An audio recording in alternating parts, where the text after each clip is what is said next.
Welcome to Thursday on the AM show. We're here because of you. In fact, Ubuntu, we are because you are.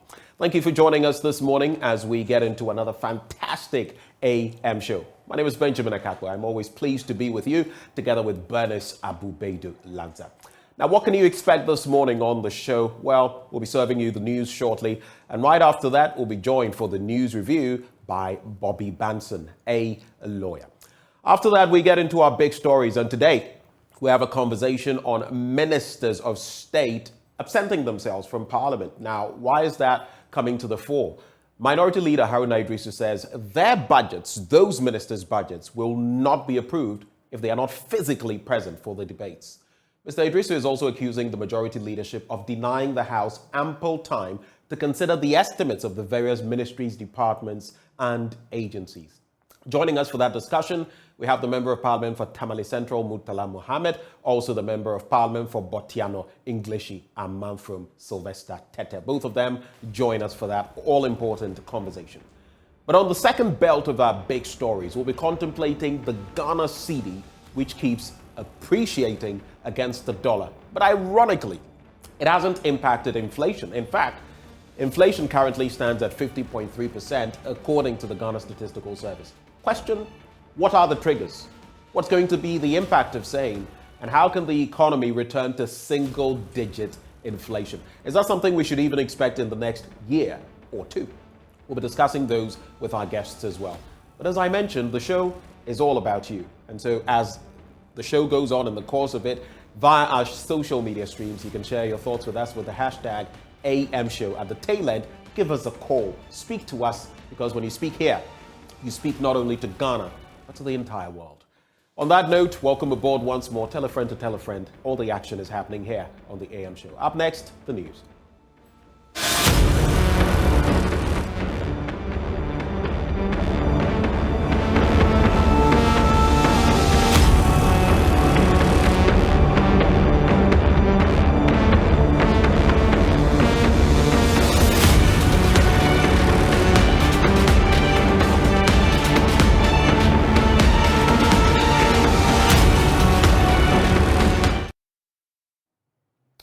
Welcome to the news belt now. And in our first story, President Akufo-Addo has rallied African leaders to walk the talk they've made over the decades to transition the continent to greater heights. He's also called on his colleague presidents to change the age-old colonial mentality by putting an end to the era of begging in order to earn respect among their Western counterparts.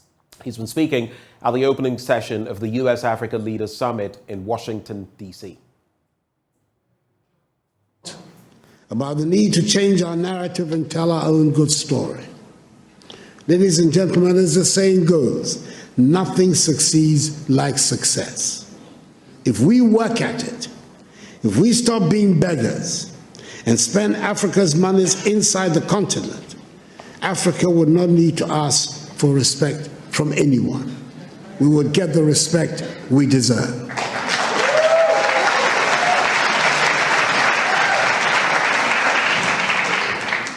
Over 30 years ago, one of America's most prestigious Ivy League universities offered a course in Mandarin, which for years had virtually no takers. Today, there is standing room only.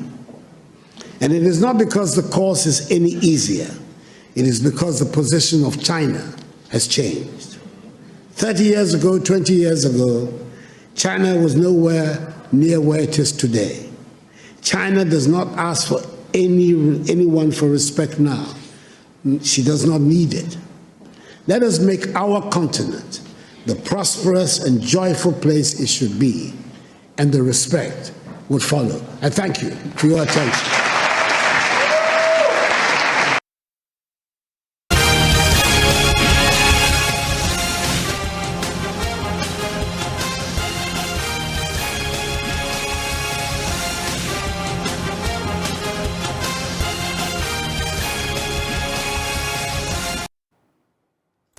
Well, from there, let's talk party politics. And the question, will Deputy General Secretary of the Opposition, NDC, Peter Otokono, be able to fend off competition from his seniors, Fifi Kwete and Elvis Efriye Ankra, and take over from his boss and mentor, Asiedun Ketia.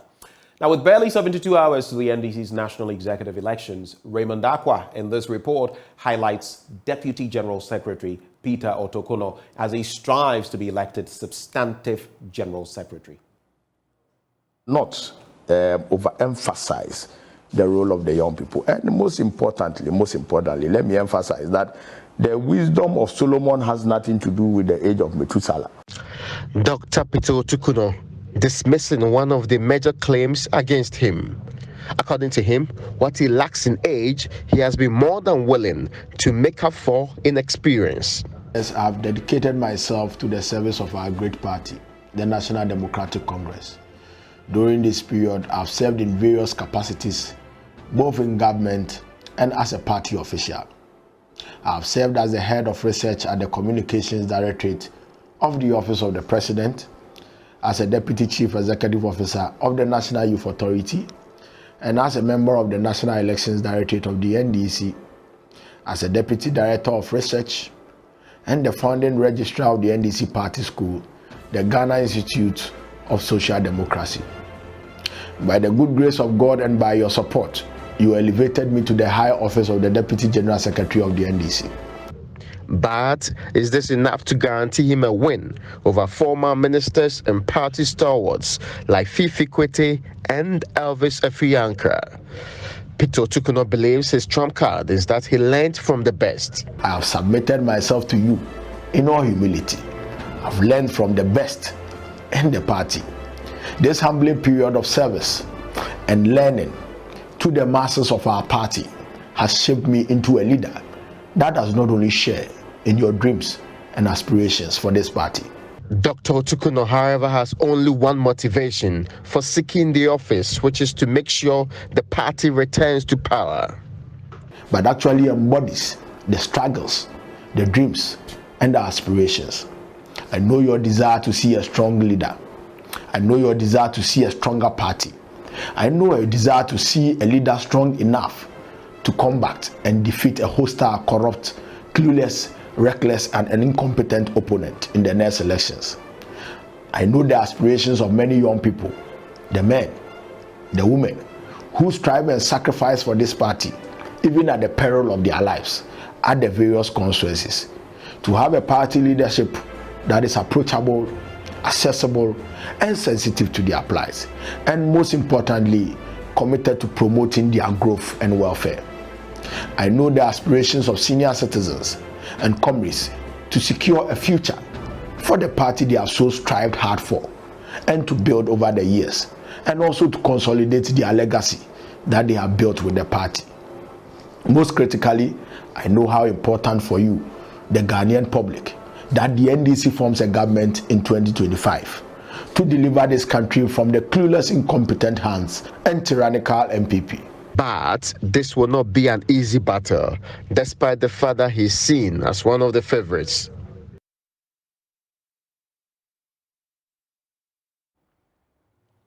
Now, in our next story, Deputy Local Government Minister Collins Intim has announced that U.S. aid is providing a $9 million grant to be used for developmental projects in northern Ghana.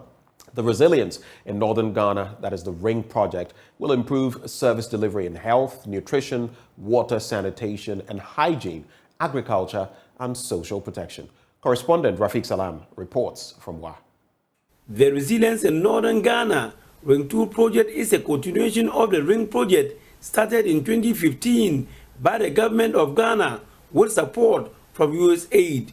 The Ring 2 partnership was co-created by U.S. aid, Ministry of Local Government, Decentralization and Rural Development, Ministry of Finance, National Development Planning Commission, along with representatives from the Upper West, Upper East, Northern and Northeast Regional Coordinating Councils and the 17 district assemblies implementing the project. The 5-year partnership will strengthen government systems to improve service delivery in health, nutrition, water, sanitation and hygiene, agriculture and social protection. Deputy Minister of Local Government, Decentralization and Rural Development, Collins Augustine Intim, at the launch, noted that U.S. aid is committed to implementing the project, of which the government of Ghana have so far received an amount of 3,351,820.36 Ghana cedis. To facilitate the implementation of Ring 2 projects, the USAID is providing 9 million United States grant to be used over the next 5-year period of the project. The collaborating partners, the government of Ghana and USAID, hope the expected outcomes of the project shall be achieved at the end of the project period. The expected outcomes includes 1.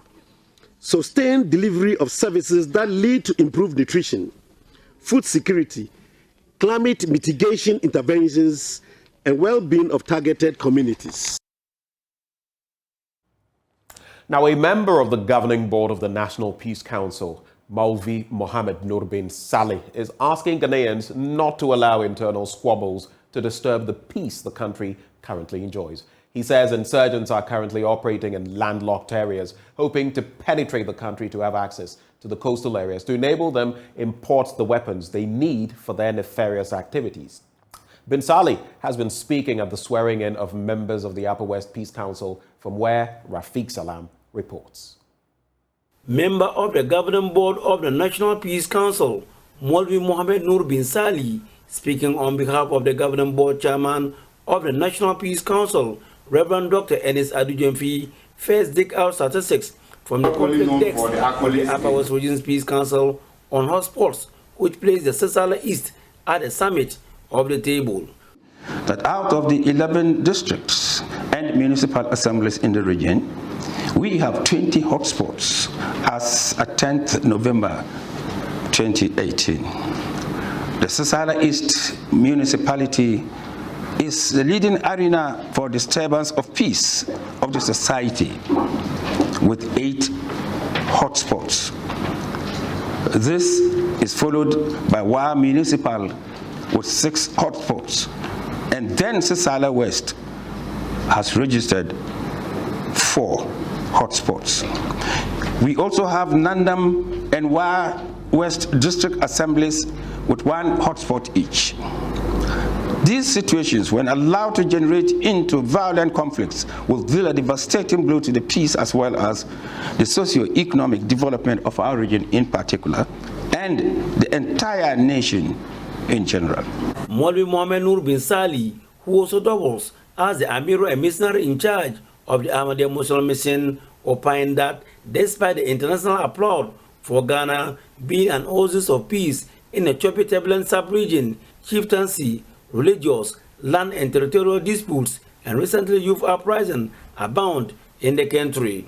The challenges of the region, he conceded, are far more than what is already enveloped, warning of the region sitting on a peak of gunpowder that can explode anytime. My own rating, therefore, and taking into consideration the level of these misunderstandings and upheavals, one can say that the Upper West region, if looked at from the peace perspective, one can say that we are sitting on a peak of gunpowder, a peak of gunpowder that can explode at any moment.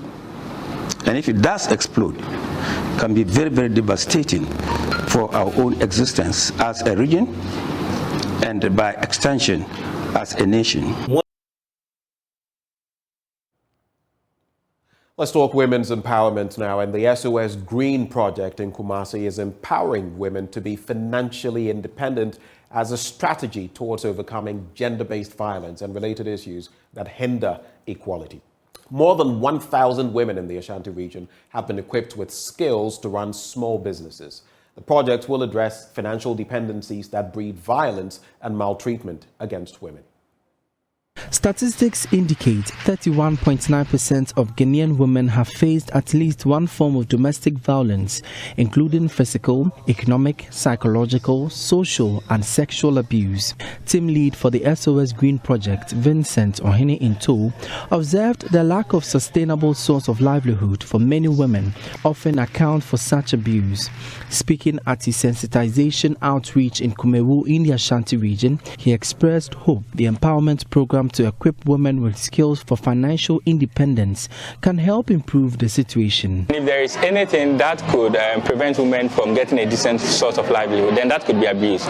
We of the firm believe that once women get a decent source of livelihood and they are economically empowered, then they're able to kind of move away from all forms of abuses. For example, if you have your own job and you have your own money, it makes it difficult for a man to abuse you. So that is why we continue to educate women so that they can become economically independent. We organize this event so that we can empower women, we can educate them and enlighten them on the various forms of abuses, either physical abuse, emotional abuse, sexual abuse, and so that when they abuse, what action should they take, where do they report to? The first phase of the program trained 381 women, while the second phase is targeting almost 700. The outreach was to commemorate the International Day for the Elimination of Violence Against Women. A beneficiary of the training, Rose Jan, said the Green Project has given her a source of livelihood. Green for by a boy BM secret sweet. So na meaning said Messia I am Sika Semono. By say a buy or money a quadrition, my who cry me first one, Messia Whisker. And I feel a woman who said Messia Cassani Pem, said me Nancy, me BM, a boy pa, because I'm warm and I'm a boy. And my brother show more me and say yes, back when we yes, plantain a mixing. The outreach had the goal to empower, educate and enlighten women on physical, emotional and sexual abuse and on avenues to seek redress.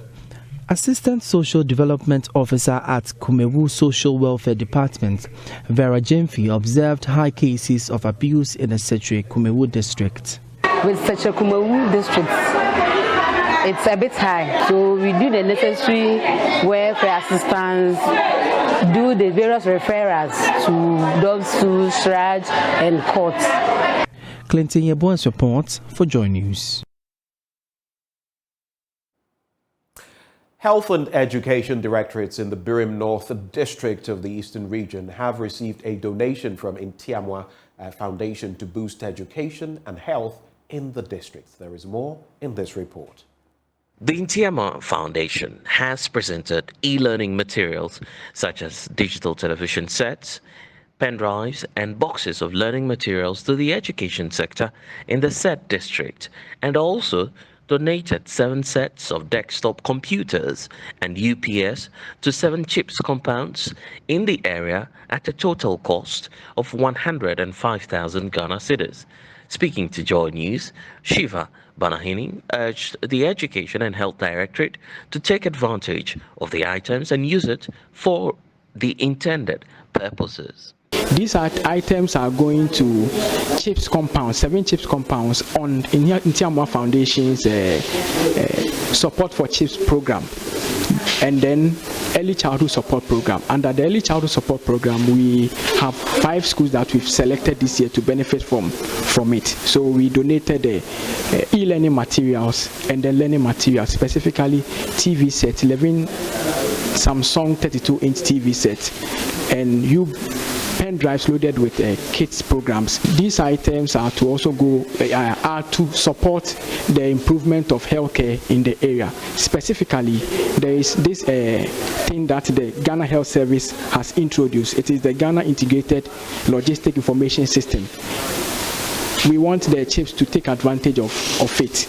At the moment, they are not being able to access it because they lack the needed equipment. We also want them to be able to take advantage of a National Health Insurance Authority's claimant policy, as well as to also ensure proper records keeping. Receiving the items, the District Health Director, Stella, also thanked the Intiamwa Foundation for such a wonderful donation to the CHIPS compound and promised that The devices will be used purposefully and appeal to other NGOs to help bring North Health Directorate. To the Ntiamoa Foundation for such a wonderful donation that they've made to the directorate.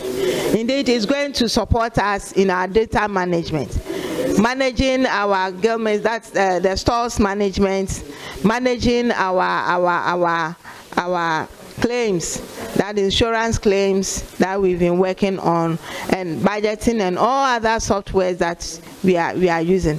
These machines are going to support us a lot. We appeal to other NGOs to also emulate these gestures so that they come to support us and all other philanthropists. We are Olivers. Oliver will always ask for more.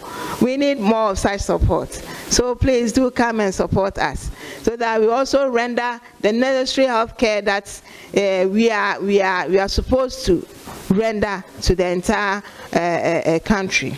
For the education sector, Emmanuel Atipo received on behalf of the District Education Director, Charles Echampo, and thanked the Ntiamoa Foundation because it has come at the right time and will help teaching and learning at the kindergarten level.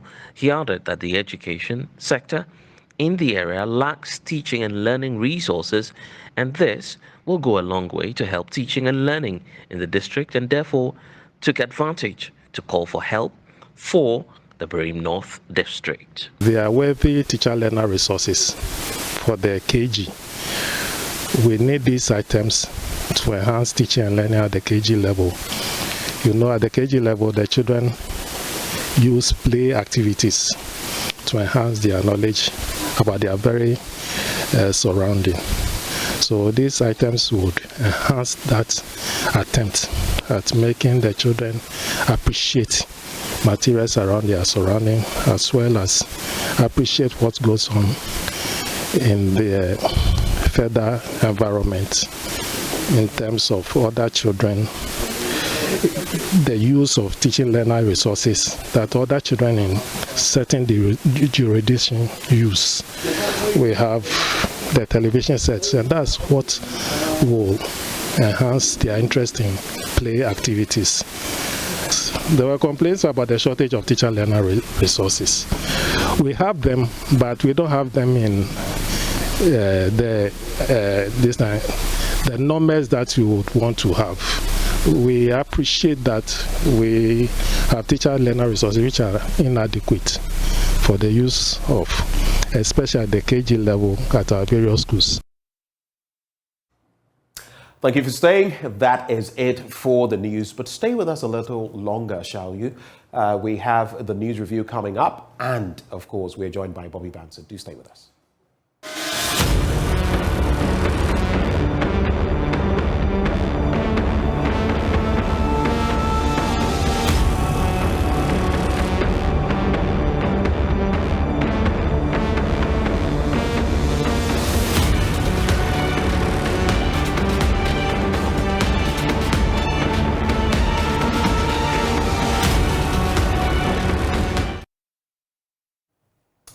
A very good morning to you. Welcome back. And of course, if you're just joining us, thank you for making the time to do so. Time now for us to dig into the newspapers. Yes, it's time for the news review. We're joined by Bobby Banson, a lawyer. I'm stopping myself from saying social commentator. Good morning, Bobby.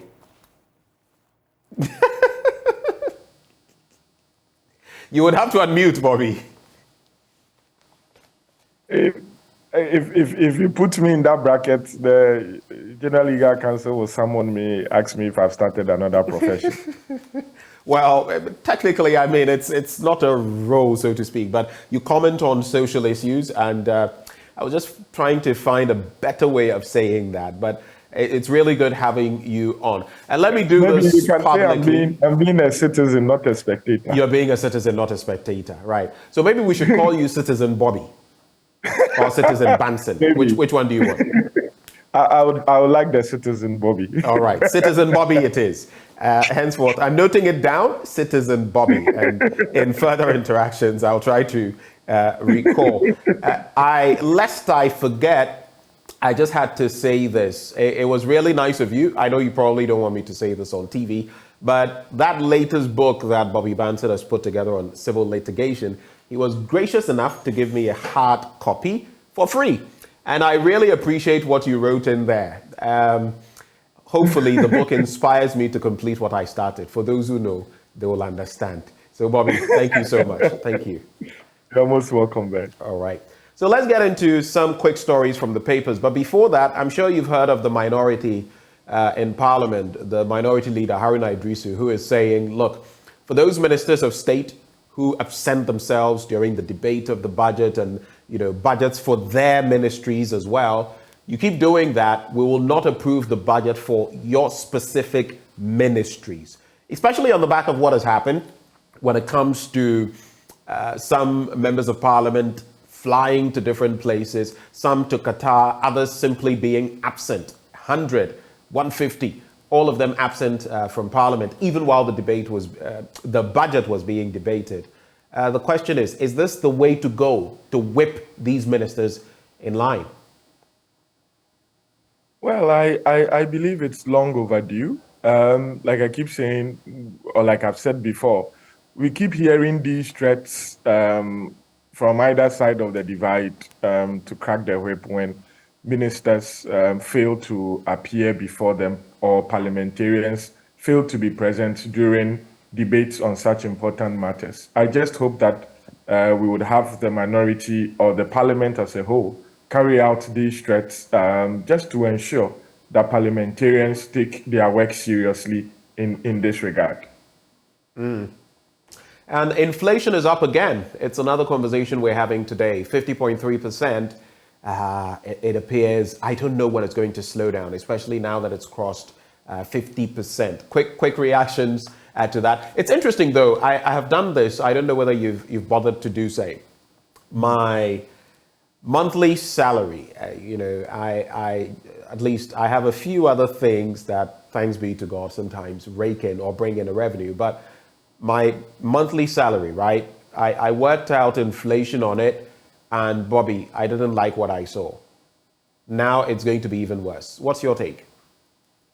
Well, it's a very interesting scenario. I mean, I'm not an expert in these statistics, how they work. No. I want you to speak about it from how you feel it, what you see of it. Yes. We've not seen this in the Fourth Republic, just from your own, yeah. Well, it's obvious it's the first time, but it's obvious the economics will tell you that they think that it's external influence. They keep blaming the Ukraine-Russian war as we have it for the cause of the inflation.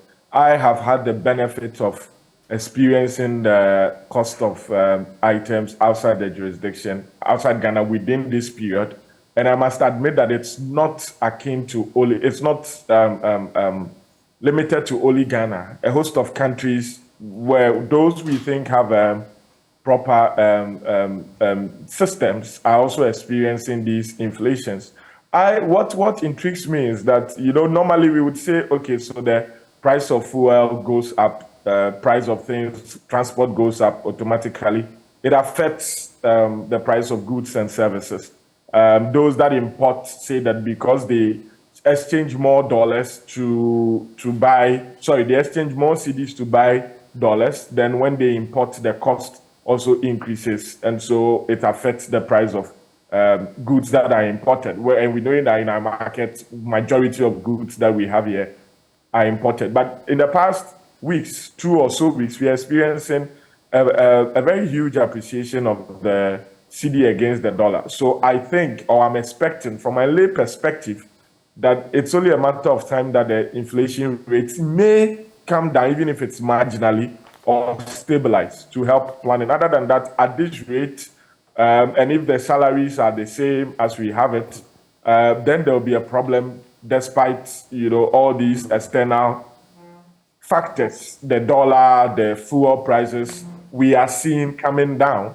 And so I want to see how it will go in January. We know that normally in December, prices of items shoot up normally, and dollar even goes up, but we don't know how, or the magic that is happening that it's reducing now. So I want to see how it will pan up in January and February particularly to see if it's actually the external influences that they keep telling us, or it is just that the fundamentals are indeed very, very weak.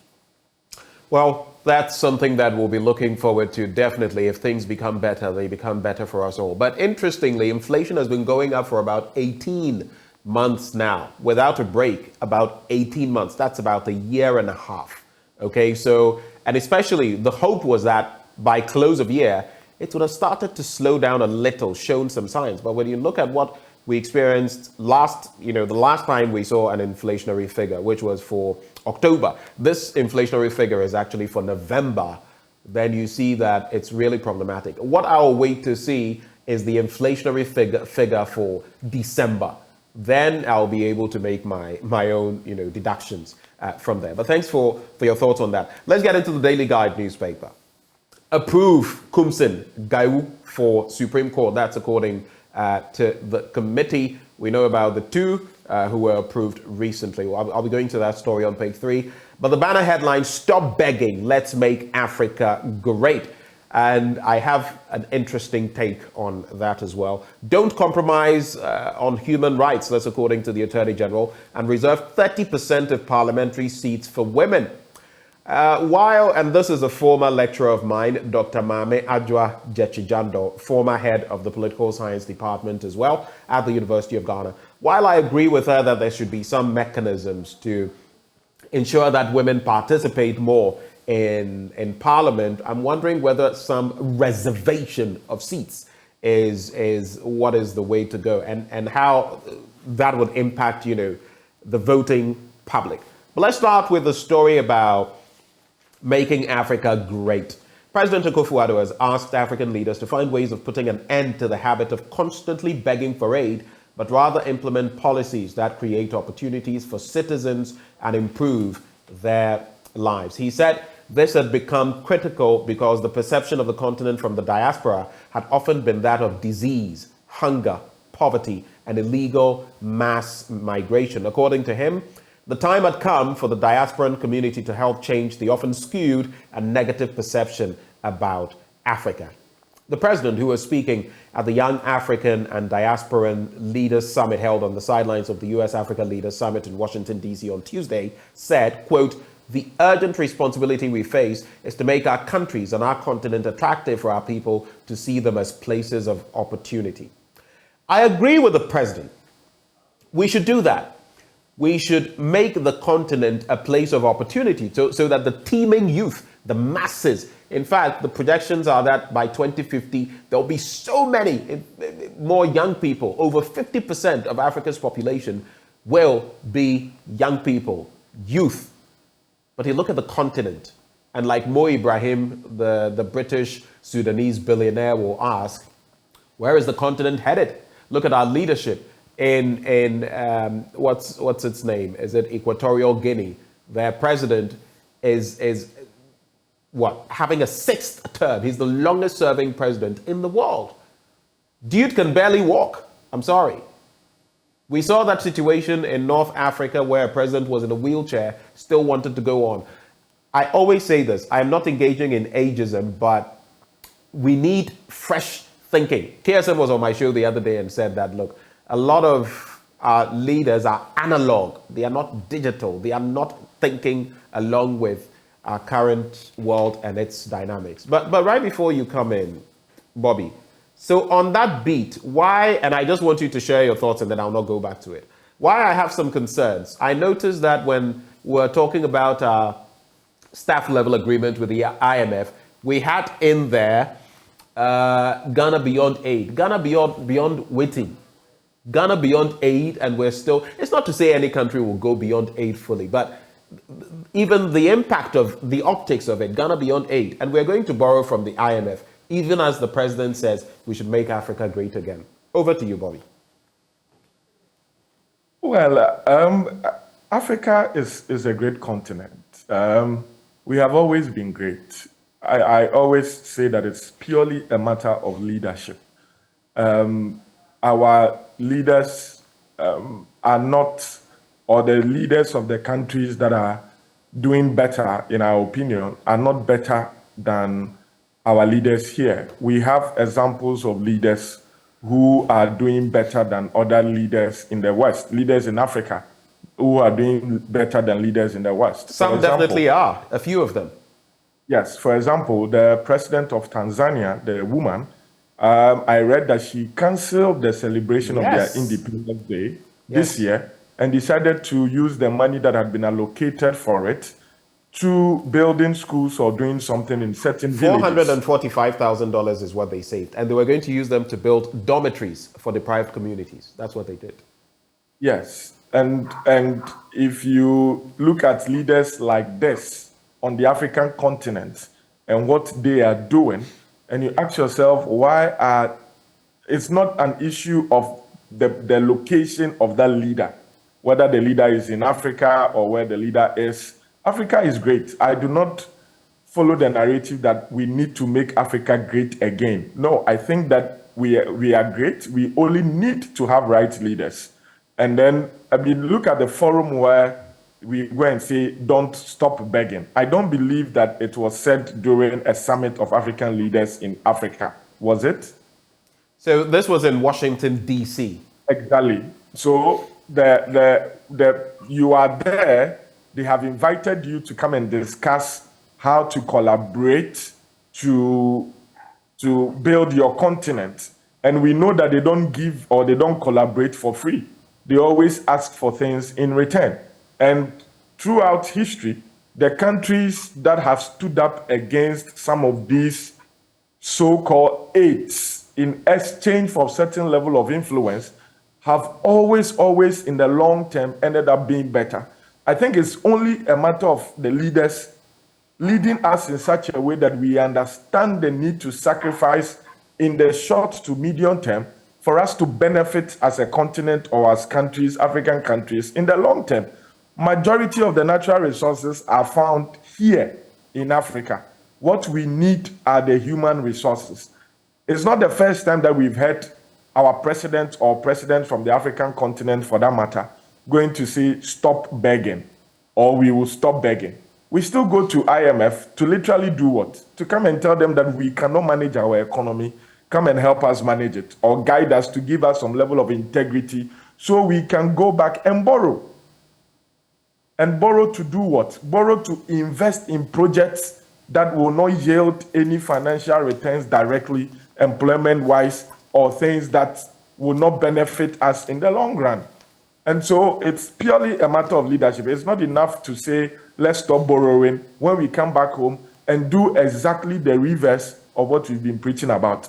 And it's disheartening because when you travel to countries where you do not think that the people there should have more resources than us, but you see Africans educated, some as high as having university degrees, doing jobs that they will not do when they are in Ghana. And then you ask yourself, where are we headed? Because if the country would spend money on these persons to educate them, and they will leave to go, for example, without disrespecting those that do that job, to go do, for example, cleaning jobs in Middle East countries, or security jobs in Middle East countries. And they tell you, well, what we earn here, or the security of our retirement, the pension, is much more than what we will have back home. Then you ask yourself, where are we going to?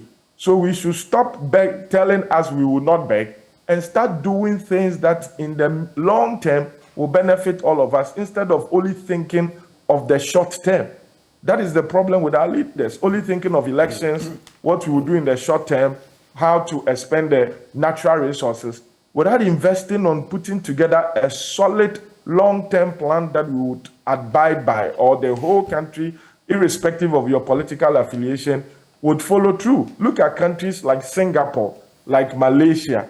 These are countries that started like Ghana or most of African countries. And where are they now? They all tell you it's about leadership. Listen, Qatar that we are hailing, all the infrastructure we are seeing are less than 15 years old, Ben. If you go there, all the roads, all the things that we are seeing that has put them in a position to host the World Cup are less than 15 years old. It is not that they have more natural resources than us. We say they have oil, they have oil. We have been mining gold here for 3,000 years. We've had cocoa for us, for how many years? Hundreds of years. They did not discover the oil the time we discovered our gold. And so why are they where they are? What have they done with their resources? So I believe that our problem is human resources, leadership, and not natural resources. Otherwise, we'll keep going back. We go to Switzerland, they don't have one cocoa plant. But they have all the chocolates in the world. Yeah. And we are still doing it. So we can sit here and say, we won't beg, we won't beg. What are we actually doing to prevent us from begging? It's interesting. Look at Kigali, Rwanda, what the president has done. We said that, well, it's not democracy, but what has he done with the power that has been given to him? There is a book, The Men That Robbed Africa. Ben, you should read it. It's disheartening. The kind of leaders we have had over time, and they come back to say, let's stop begging.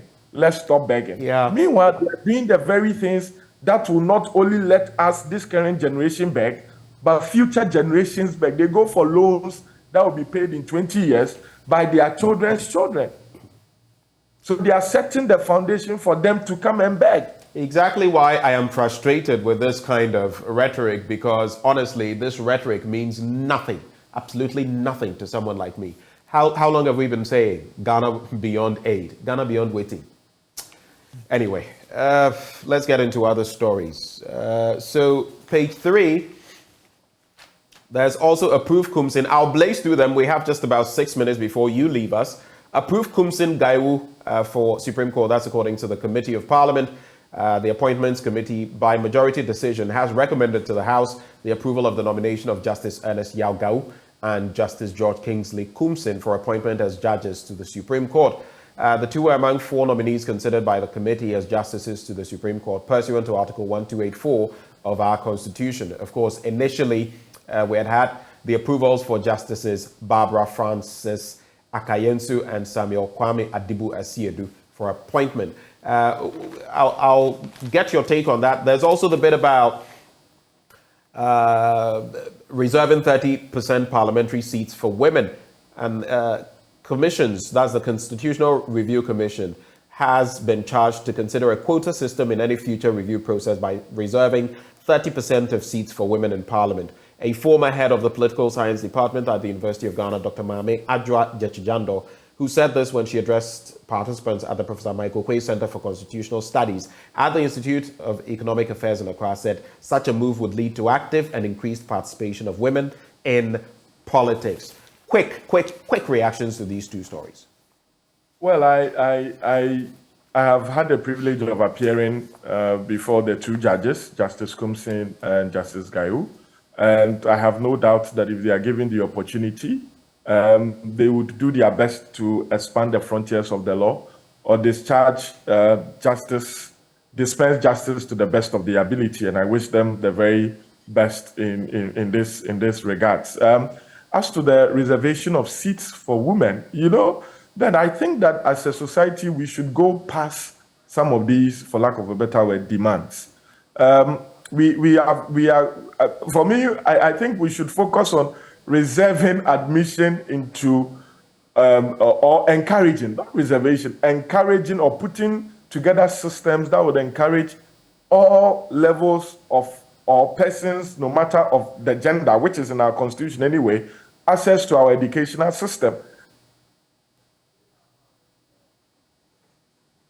Oh, it appears we've lost the feed of Bobby Banson. When he returns, we'll continue the conversation from there. Bobby, can you hear me? All right, the connection is still poor. We'll try to work on that. But let's get into the business, find a newspaper now. Or maybe let me just wrap with that story. I would have brought it to Bobby, but since he's not on, I'll just take a quick look at it before we move on. And it says, don't compromise on human rights. That's according to the Attorney General and Minister of Justice, Godfrey Abu-Baidoo, who has called for more efforts towards the promotion of human rights issues in Ghana to create a viable environment for citizens. According to him, Ghana has come far in the fight for the protection of human rights and freedoms, but we ought not to be complacent, but aspire to achieve more in order to make Ghana the most sought-after place to be in the entire world. That's a positive ambition. Hopefully, we get there. The Business Finder now. Make Africa the place for investment. President urges African diasporans. We brought you snippets of that in the news and in that story talking about aid from the initial paper we looked at. Youth Voices chapter must be truly representative, and limestone-rich Krobo communities deprived of development. You know, this is one of the things that irks me when I read such stories. You would find that there are communities where we're getting oil, we're getting gold, we're getting diamonds, we're getting so many resources, and yet you look at the communities. Look at Obuasi, look at Takwa, look at Akwetia, look at these mining communities. And I mean, along the Bogosu Lane in the western region. Yet, look at them. Look at those communities. Sometimes they even struggle with hospital facilities. Look at their roads. Look at the infrastructure. I don't get our country. I don't get Ghana. Ghana doesn't make any sense to me, honestly. In this fourth republic, our leaders, NDC and MPP, sometimes I struggle. I look at the country. Maybe I have my biases because I've lived in other parts of the world. I've seen what other people have done with scarce resources. And I look back at my own country with everything we have, the boons, the blessings, the bounty, and yet we are poor as church mouses. I was looking the other day, I was asking myself, you know, countries like South Korea and the rest, when they grow, when they develop, when they industrialize, there's a spin-off. So it creates millionaires and billionaires. Ghana doesn't even have a Forbes certified billionaire, not to talk even millionaires. We don't really have those Forbes certified, very few. And that could be the spin-off, because once your economy is buoyant, it creates the Dangotes and the others. But here we are, even those who have something, most of them using illicit means. So no one even knows what this person has, or it's just a shambolic system we have here. Let's take a quick look at some other stories in the paper. Let me just check out one or two more stories. So there's an analysis here, something that resonates with, who was it that was saying that in recent times? I think it was Dr. Saad Idrisu, an economist, who was saying, or is it professor, that we should be very careful how we spend during this season, because next year is going to be hard, especially at the start of the year. And January already is very hard, and January is like 3 months put together. So we all ought to watch it this month. Don't overdo it, because next year, looking at how turbulent everything is, you don't know how things could go. But there's an analysis there. Christmas, prudent expenditure, please. Part 1 is by Dr. Kofi Amponsan Bediako. And there's also Budget 2023, CSO Forum Lords Government on Critical Minerals Development. And finally, leadership is about responsibility. John Dramani Mahama, former president, says so. Do we have Bobby Banson back? All right, so let's get into some other stories as we wrap the conversation. The Chronicle this morning says transport fares to go down. Minister Isiama hints as House approves ministry's budget estimates. There's also Reverend Owusu Bempah left off the hook. And Africans in diaspora must help change African narrative. That's according to the president. And pensioner who slapped Accra commando granted bail. That's the Greater Accra regional minister being referred to here. But there's a quote, as always, like you would find in the Chronicle newspaper. Psalms 118 verse 5. Out of my distress, I called on the Lord. The Lord answered me and set me free. And of course, I'm sure that ties into the story about Reverend Owusu Bempah, who has been let off the hook. All right. I mistakenly read the wrong thing because the paper put the wrong thing there, left off the hook. Anyway, so let's get into the stories. We'll start with the one on page 2. Page 3, actually. So the Minister for Transport, Mr. Kweku Ofori-Esiama, has indicated that commuters will soon see some reduction in their transport fares. According to him, his ministry has started a closed-door meeting started closed-door meetings with transport operators and assured that there will be some reductions at the end of these meetings. Quote, we have sat down with the transport operators. We need to go through some processes to make sure that the market survey that we have done justifies the decision that we're going to take. We have gone through the processes. We are meeting again tomorrow, that is today, but I can assure the Minority Chief Whip that the transport operators will do something about it. I think in times of difficulties, they have been with us, and I am sure they will not disappoint us this time. They will indeed come out and do some reduction in transport fares. That's according to the minister. He made this known on the floor of Parliament while calling on members of Parliament to approve a sum of 1.2 billion Ghana cedis for the ministry.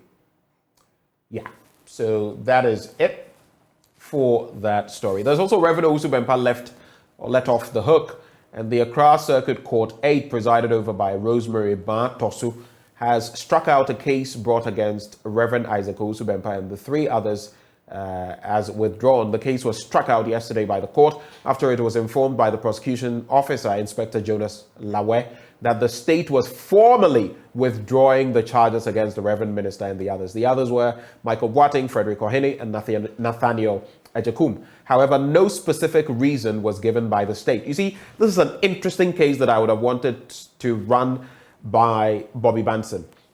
Now, hitherto, all the accused persons pleaded not guilty to 4 charges brought against them, including causing unlawful harm. They were put before the court in September 2021 and admitted to bail in the sum of 100,000 Ghana cedis with 1 surety each, and were ordered to avail themselves to the police whenever required. Prior to the case being struck out, it was adjourned sine die on June the 8th, 2022, as both counsel and prosecution were present. So what is the background to this case? It was brought against the accused persons by police personnel stationed at the intelligence unit of the Ghana Police Service at police headquarters. Reverend Owusu Bempah is the general overseer of Glorious Word Power Ministry International, while the others are members of his church. The court was told that on September 9, the first accused and some members of his church, including one Mensah Ofori, associate pastor of the church, besieged the premises of evangelist Patricia Odro Granting, alias Nana Grada, and threatened to kill her, which went viral on social media. So that is the genesis to this case. I ask myself, it appears there are so many tin gods, people who get away with so many things. I've had my own rejection and disapproval of the handling of the Ato Essien case. I feel it sets a bad precedent, and I agree with Justice Bafo on the tenor, the example, or should I say poor example it sets. My seniors, Godfrey Yabua Adame and I forget his name, Tua Yabua, I know will disagree with me. I'm entitled to my opinion. And with some of these political elements, a reverend, so to speak, but of course we all know where they lie on the political spectrum. I feel this sort of charade and in a way nonsense must stop. Whether the person is affiliated to the NDC or the MPP, you double it. This is not the first time. Remember that incident at a media entity? Remember that? Storming the place, people with guns and all. I mean, how did we end here? And these people do these things with impunity. And every time they get away. They get away with it. Anyway, so that's it for this paper. Let's do the new crusading guide now. U.S. Partnership Opportunity Delegation to visit Ghana. There's apologized to Supreme Court judges Afa Tuasedu Nketia, Mahama, and the NDC. Now, this is another interesting story. It's also, I'll check out the page. There's foreign companies must retain profits in Ghana to sustain current stabilization of the cedi. That's an MPP MP. Well, Mr. MP, it's not just talk that you will use to stabilize the cedi, and you cannot compel these companies to do some of these things. We have created systems over time, and for 6 years, your administration, Mr. MP, has fomented same. So the talk is cheap. Let's act if we want to see better. Our cedi will continue to flip-flop if we don't put the right measures in place. And yesterday, when I was joined by Dr. Sticker, the Member of Parliament for Nshia, Dr. Stephen Amwa, he made mention of some dynamics in our economy that simply, so to speak, don't make sense. Once we retain them like that, there's not going to be any change. Our cedi is going to remain weak because the fundamentals of our economy are weak. So the least shock elsewhere, you see us running helter-skelter. our currency will be floundering. It is the ordinary man, the ordinary Kojo, the ordinary Ama who will suffer the most. Let's get into those stories now. Apologize to Supreme Court judges Afatu Asiedun Ketia Mahama and the NDC. Now, the Alliance for Foot Soldiers Advocacy, imagine that, foot soldiers, says it is alarmed by the content of a leaked audio tape alleged to be the voice of NDC General Secretary Johnson Asiedun Ketia. A statement signed by the Executive Secretary of the Alliance, Sir Obama, said, quote, "In the said audio, which has since gone viral, the outgoing chief scribe and national chairman hopeful of the opposition NDC is heard admitting, among other things, that his party, the NDC, was unable to collate its results during the 2020 general elections due to an internal IT system breakdown." As if that weren't enough, Asiedun Ketia also disclosed that the evidence his party sought to rely upon in challenging the validity of the election of President Akufo-Addo at the Supreme Court in 2021 was utterly useless, inadmissible, and same could not have overturned the outcome of the electoral results. And for that reason, they are calling on him to apologize. I don't know about, I've listened to what he said in that purported tape, and he has come out to speak on it. He himself did not say it was useless, inadmissible, and so on. But it raises some concerns for me about if that knowledge did exist, and if Asiedun Ketia is now admitting that, then why really did they put us through that entire, shambolic, turmoil-ridden event? I am saying that, yes, we should trust the court process and we should test the law as and when needed. But if this, in fact, turns out to be what he said, and if that knowledge was available, and if they admitted their failings, why did they have to put us through all of that? My question to them. There's also GBA must investigate and sanction NDC lawyers over Asiedun Ketia's leaked tape. That's according to the MPP's Richard Ahiagba, or Ahiagba, I should say. And chiefs cautioned against Galamsey double sale of land. The final paper, Newsday, says almost all plastic waste generated in Ghana finds its way into the sea. There's also more labor unrest looms over debt exchange program. Professor Jampo hints, he's been speaking, sharing thoughts on social media. And gold for oil deal, long overdue, MNC Group chairman. But let me just do this. Tied to the almost all plastic waste generated in Ghana finds its way into the sea bit on page 4, there is a G-Step team and GasMed, which are converting plastic waste into fuel. And the Ghana Science and Technology Explorer Prize is a project intended to promote STEM education among junior high schools. And guess what? Both of them are working and converting plastic waste into fuel. And that is an exciting bit that I felt I had to highlight. Right before I go, a very happy birthday to Rosemary Lamte of SEPS Aviance Airport. Rosemary Lamte of SEPS, may the good Lord bless and lift you high. It's from Miranda Ayoko Adams and the entire family. Happy birthday to you, Rosemary. There's also this one. Let me quickly get that. Oh my word, where did you go? Where did you go? Where did you go? Okay, so I'll find it later and acknowledge. Yes, so there's Marvin. It's actually tomorrow. That is your birthday, so maybe I'm in haste. Happy birthday in advance, Marvin, and continue being the wonderful person you are. On that note, sports is up next, and yesterday it was a mixed feeling for me because while I wanted Morocco to do the ultimate, I somehow knew deep within my bones that the French, Les Bleus, had more discipline to get it done, and they did. Now we have a mouth-watering final clash in the Mondial. France, Argentina. I'm tipping France to win the World Cup back-to-back. But will it happen? More in sports.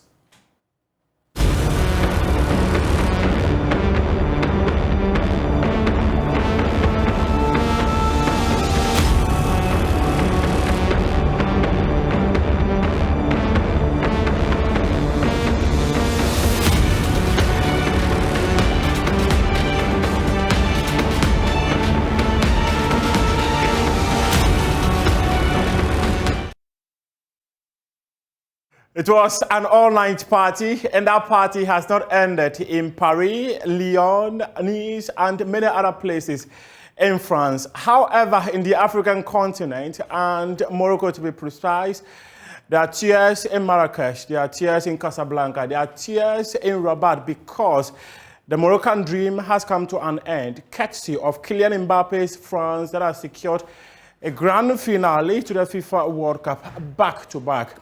The defending champions won 2-0 against Morocco. Mohamed Kudus, he has been honored for his instrumental role in the Black Stars during the country's participation in this year's FIFA World Cup. And we'll also be hearing a report that was put together by my colleague, Fentiu Tahiru.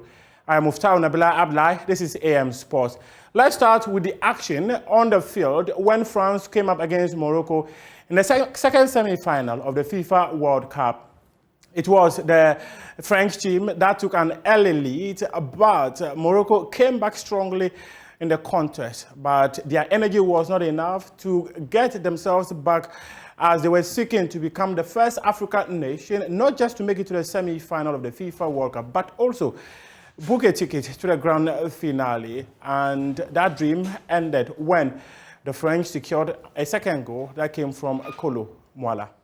My colleague Fentiu Tahiru, he watched that game at close range and comes through with this report. Morocco's dream of becoming the first African country to reach the FIFA World Cup final is come crashing. And the crashing is happening at the hands of defending champions France. Very lethal in attack, and they started their intent quite early. Theo Hernandez finishing in the near post as early as the 5th minute.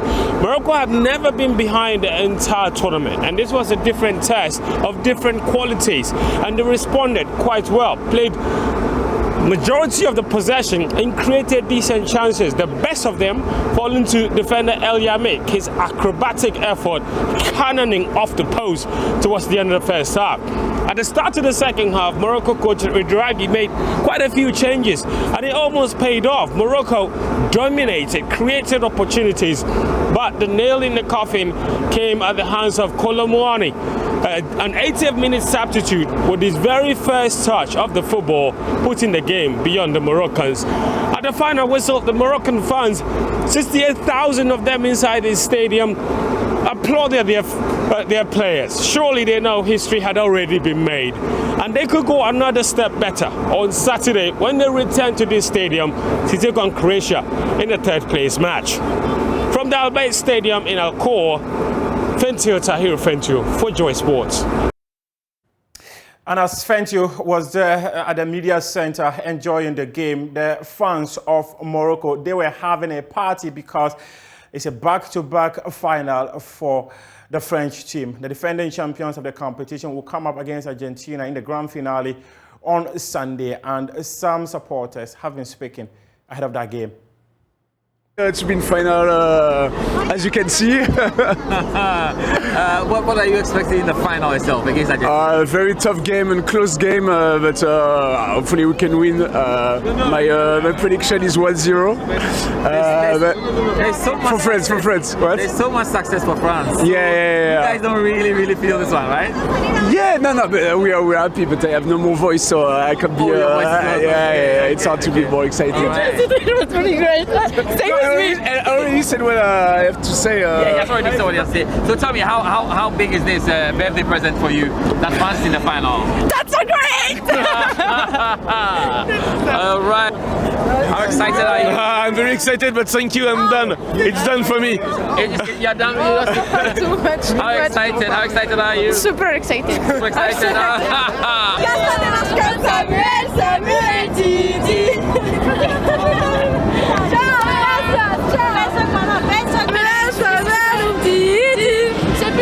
Je suis au droite et je tire des deux pieds, Ousmane Dembélé. Je suis plus je suis gauche, je suis au droite et je tire des deux pieds, Ousmane Dembélé. Final words to all the Argentina fans. What will you tell them? Vive la France! Vive la France! All right, thank you very much. Excitement for Moroccan supporters, but earlier in the tournament, it ended in a sad mood for some countries, including Ghana. The Black Stars exited the competition after losing its last group game against Uruguay. Well, despite a performance many described as poor, some players stood out. One of such players is Mohamed Kudus, and he has been honored for his contribution in the Black Stars. Kudus have done to the Ghana team can never be measured in any way. 2, young people that promote our country continue to shine, and for the love they've had for our country to promote the country this far, we believe that it is time that we also recognize the individuals that made Ghana proud during the season of the World Cup that were there. So we invited him to present to him a gold medal, commemorative gold medal, which is a white gold that we use, and we've been doing this over the period to show how Ghana appreciates the work that they've done in supporting Ghana's football. You know, Western region, like I always say, anytime Western region people are inside anything, we are successful. In fact, when we went to the African Cup of Nations, those days, 6 players came from Western region to join the team. So we have a big passion for what we call football. From Azakers to Wise, even though these days we're having difficulties. We also have new ones that have also joined the Premier League, like Summertex. So every time, I mean, some talents are coming up from the Western region. And for the work that he did and the football that he played during the World Cup, Gold Expo Foundation, we do believe that it is time that we also honor them, because any nation that cannot honor its heroes, they say it's not worth dying for. We believe that this is our widow's mite to show appreciation from the Western region, the Gold Expo Foundation throughout the country, to show appreciation to them, for him to know that no matter how far he went, he had the full support of all Ghanaians, including the Western region and the Gold Expo Foundation. So I present to you this, yes. You know, these commemorative medals were produced here in Ghana by Gold Coast Refinery, and it's the first certified Responsible Jewelry Council member in the whole of West Africa for responsible gold. Well, Mohamed Kudus himself was so elated to be honored, and he spoke about how the Black Stars has got a great future and would be doing well in subsequent tournaments. I think from this World Cup, you saw everything went, and regardless of the performances, you saw regardless of the result, you saw the performances from the whole team, and there's a lot of young guys coming up in the team. So I think the future looks bright. It was a good lesson for us, for me personally also. First tournament and almost 90% of the guys in the squad. So I think it's a lesson that we take with us, because in these big stages is the small margins and small stuff that make the difference. So we look forward to it. It's a good insight to come from a top player like him, because I also believe he's one of the big guys in the team that will lead the team at Avil. We all have a big responsibility and role we play in the team, and as an individual, I just try and do my best as an individual to help the team. So I think we all have big responsibilities and roles to play, but it's a good insight and good motivation to even do more, you know. So thanks to him, and I also believe he's also have a good career ahead of him, and I believe a lot he can do more. This is our wrap up AM Sports here with me, Muftao Nabila Abla. We appreciate your company.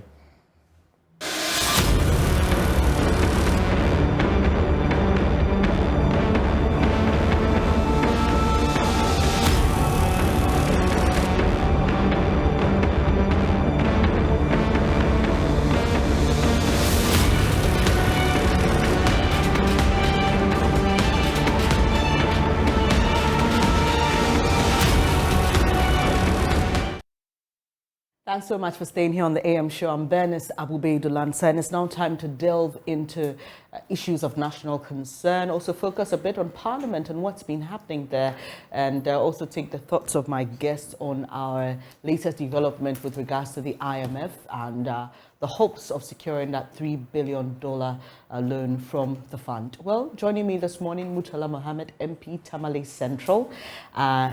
Good morning to you in your very nice looking smock. Thank you. And Sylvester Tete, MP for Botiano English Yamanfrom. Good morning to you. It's good to see you. I was in your constituency about a month ago talking about the bad roads there. I understand there's some good news for your constituents. The roads are being worked on. Exactly. Thank you very much. And let me say a very good morning to you and my good brother.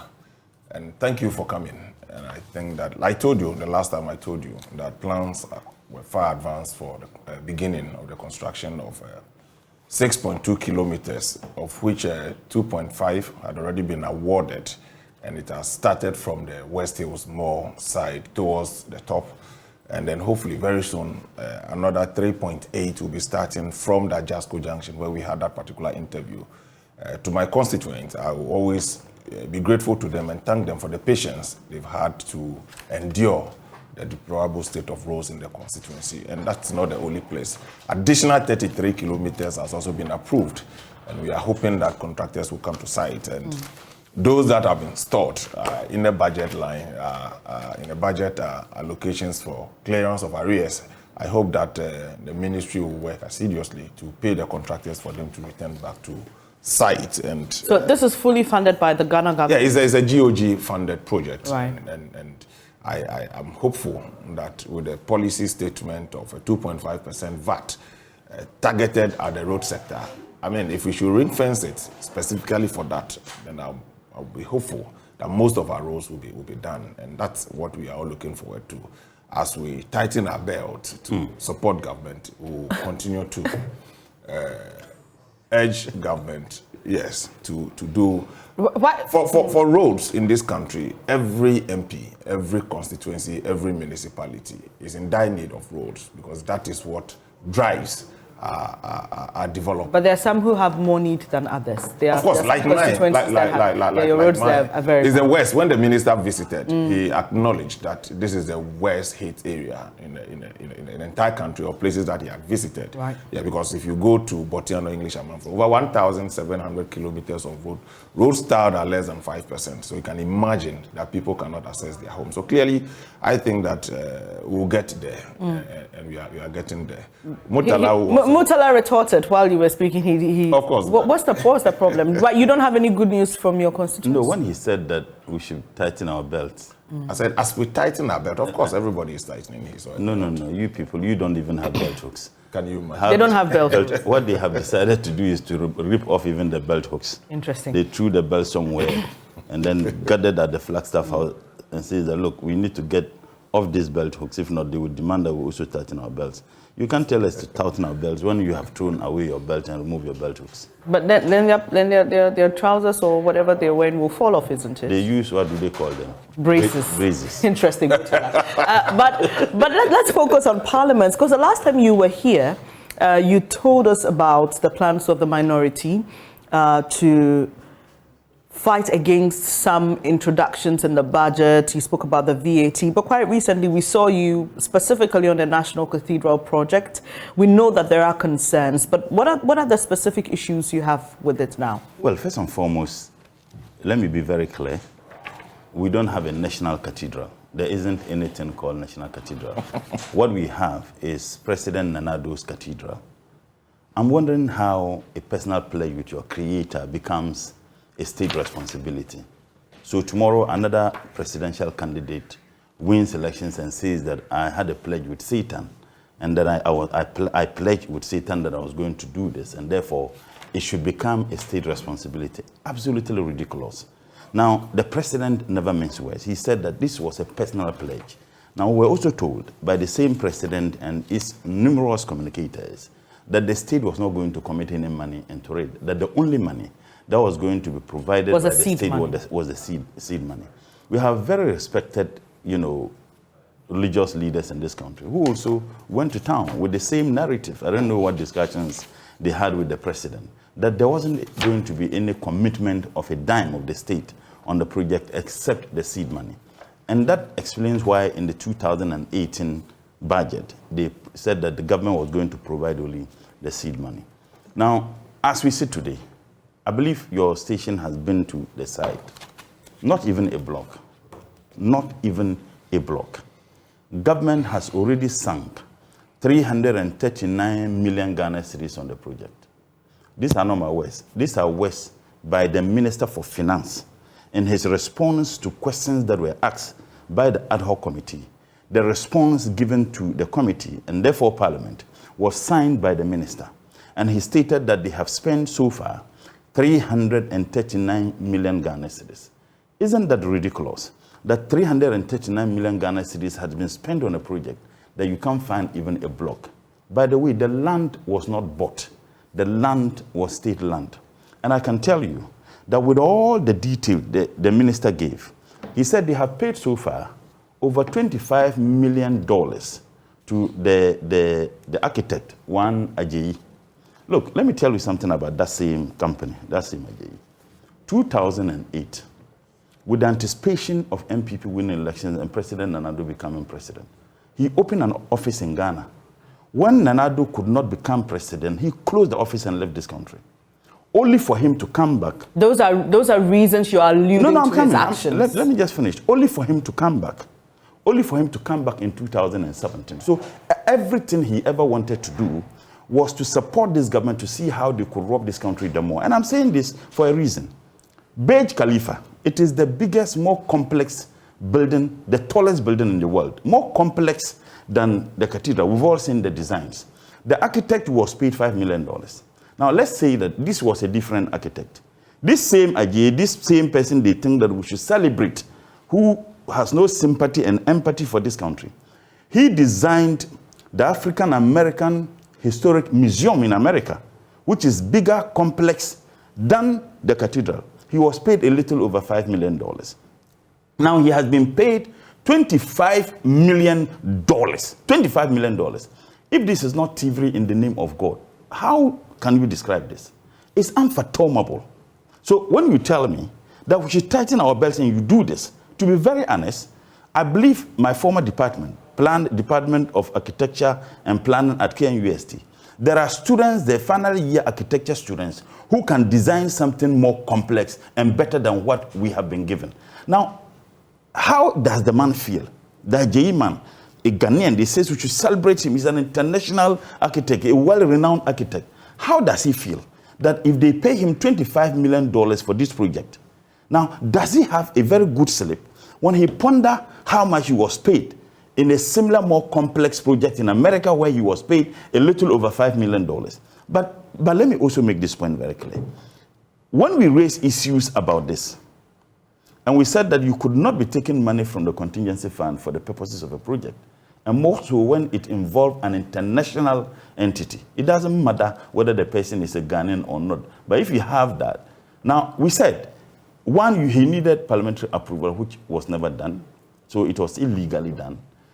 Now, when all these issues were raised, and including you people in the media, government decided to put it under the budget line of the Ministry of Tourism.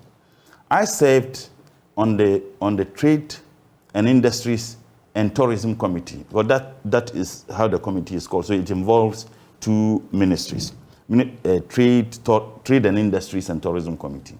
We looked at the budget of the Ministry of Trade and its allied agencies. When it came to the time of the Ministry of Tourism, we realized that that was found under the Ministry of Tourism budget line, 80 million Ghana cedis. And every year, before we approve the estimates, we try to find out how you expended the monies given to you the previous year. Because you must give justifications why you think that we should give you more or we should give you less. Right. Now, when we went there, we could not, when we asked the questions about the 339 million Ghana cedis that has so far been spent, the minister in his explanation, he could not provide us with that answer. Because as at the time those expenses were made, he was not the one in charge. Now, we wanted to find out simply, this 80 million Ghana cedis, we asked about 3 or 4 questions. Whether he participated in planning the budget. That's the Minister for Tourism. The Minister for Tourism. Because if you have a budget line under your ministry's budget, whether he participated in planning the budget. Because we have a budget planning committee. He couldn't answer the question. And I remember I asked the chief director, because he's the leader of the technical team. Perhaps the minister may not be involved, but as the leader of the technical team of the ministry, whether he participated in planning that he couldn't answer.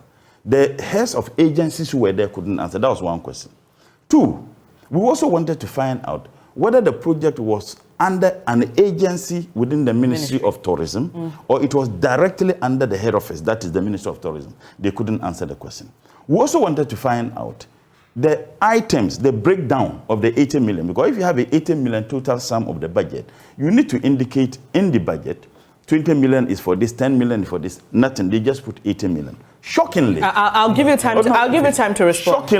Shockingly, if you take every budget, you have a column, a paragraph for policy statement that explains the policy position of government. Now, so if you take all the policies to be implemented by any government under any ministry, government will state it in the column or in the paragraph for policy statement. If you take page 125 of the budget statement, which was presented by the minister, and you look at column 617, the heading is Ministry of Tourism and Culture.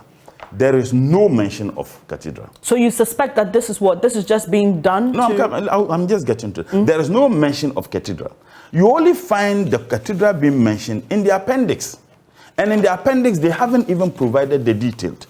Now, how on earth do you think that members of parliament whose comfort and work are ensured by the taxpayer should approve a budget under a ministry's budget line in which the minister himself cannot explain, the directors, the technical people at the ministry cannot explain?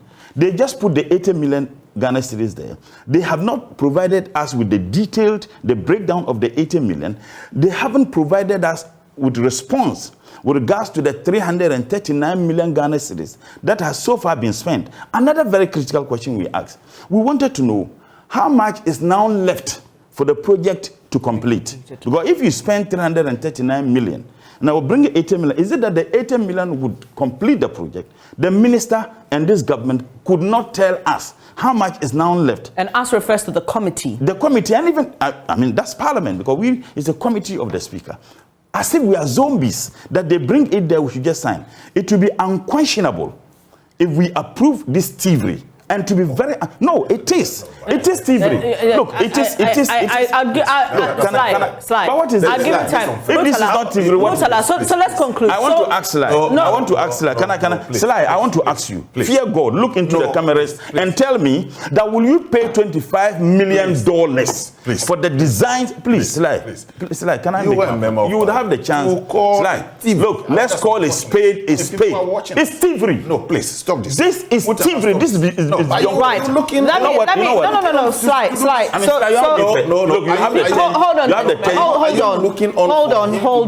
Hold on, gentlemen. Oh, I saw on TV and it says a particular project is thievery. You are worried. You guys sat on the floor of Parliament, not on TV, and call the NDC thieves with placards. You don't have the moral turpitude. You don't have the moral leg under any circumstance.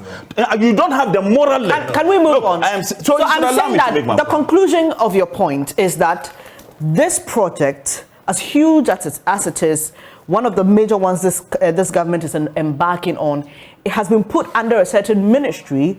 It is not cited within the ministry's details of projects under the budget in the ministry for the ministry. It's only cited in the appendix. And so what? What is your suspicion? You see, our so you are allowing him to. I will give you time. I mean, you are the moderator. You are the moderator. I will give you time. You are the moderator. I will give you time. I will give you time to respond. So you sit on consent for him to do this? Please. So what is the conclusion? What is the conclusion of your thoughts? I'll conclude. I read. How many minutes is he speaking? I read a book. 20 minutes? Oh, come on. Don't do this. Mutala, please. Proceed. Can we have a conversation? I read a book of Malcolm X and his autobiography, and I would challenge and urge my friend to read that book. He made a very famous statement that I am for truth no matter who says it. I am for justice no matter who is it for or against. I'm a human being first and foremost. As such, I'm for whoever and whatever benefits humanity as a whole.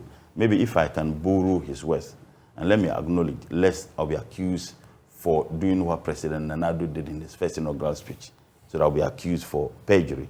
I'm just borrowing the words of Malcolm X.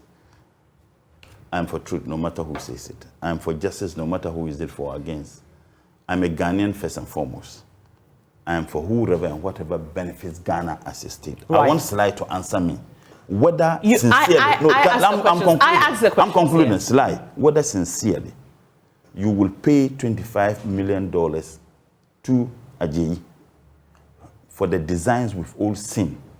When you juxtapose that to a similar work the same Ajayi, the same person Ghanaian did in America, which is more complex, bigger than our project, and he was paid less than $5 million. But the concern if this is not thievery, what else? How do you? I mean, at this point in the argument of the National Cathedral, Mr. Mutala, we've moved beyond that. I'm asking you what your concerns are with regards to the current development, the projects being put under the Ministry of Tourism. Your concerns about that, and why it's such a big deal for you. Every minister should be able to explain the budget in his ministry. And so that's your concern. So you suspect that it's just been put there? Not that we suspect, he couldn't explain. All right, so for a project as big as this, and while you're answering my question, you can deal with all the pointers that you wanted to respond to. Please, Sly. So, Sly, so for a project as big as the National Cathedral, we all know what the concerns are. It appeared during the motion for the censure hearing. There were concerns about how much we spent on the cathedral and where the monies were gotten from. Now, it appears that the cathedral project is just being put under the Ministry of Tourism to deal with that aspect. That is what it appears is happening. But why do you think that we won't have such details? And for him, who is a member of the committee, we won't have responses from the minister who is responsible now for overseeing that project? Very well. Let me say good morning to our viewers once again. But let me register this protest. To say this is thievery, I mean, this is not fair. This is robbery. Please, you promised that you are not going to do this bantering. Look, this is unfair.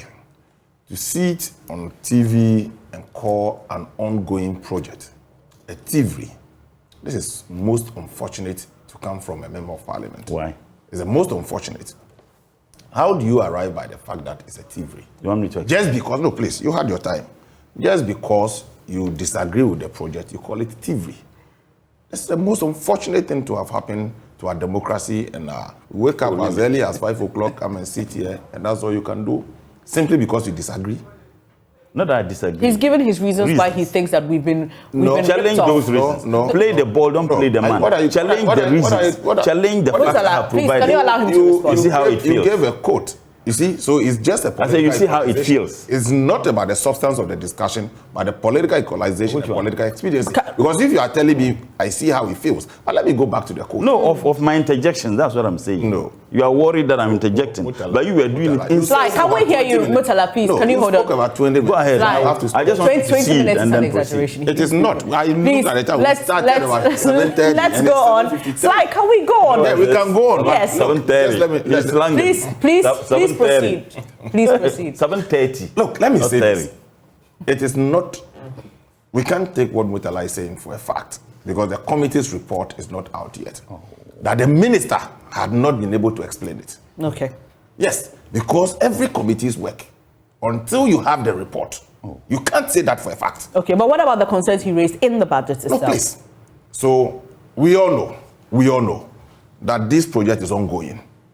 It's not a new project that you are introducing. Right. It's already ongoing. Right. So if it doesn't find expression in the policy statement, there's nothing wrong with it. But this is there is everything wrong with that. Oh, look. A controversial one aside. What is the controversial? Not a controversial. That's what we are supposed to do. The policy. You think everything government will do will find expression in the policy statement? No. Okay. It hasn't been. Are you serious? Yes, I'm very serious. Because there are things you never mention in policy, it will come back. And it's ongoing. Are you? So the fact that it's not mentioned in the policy does not make it an illegality. You are smarter than what you are doing. No, please. No, please. What are you talking about? No, please. Don't stop this. Mutala, stop this.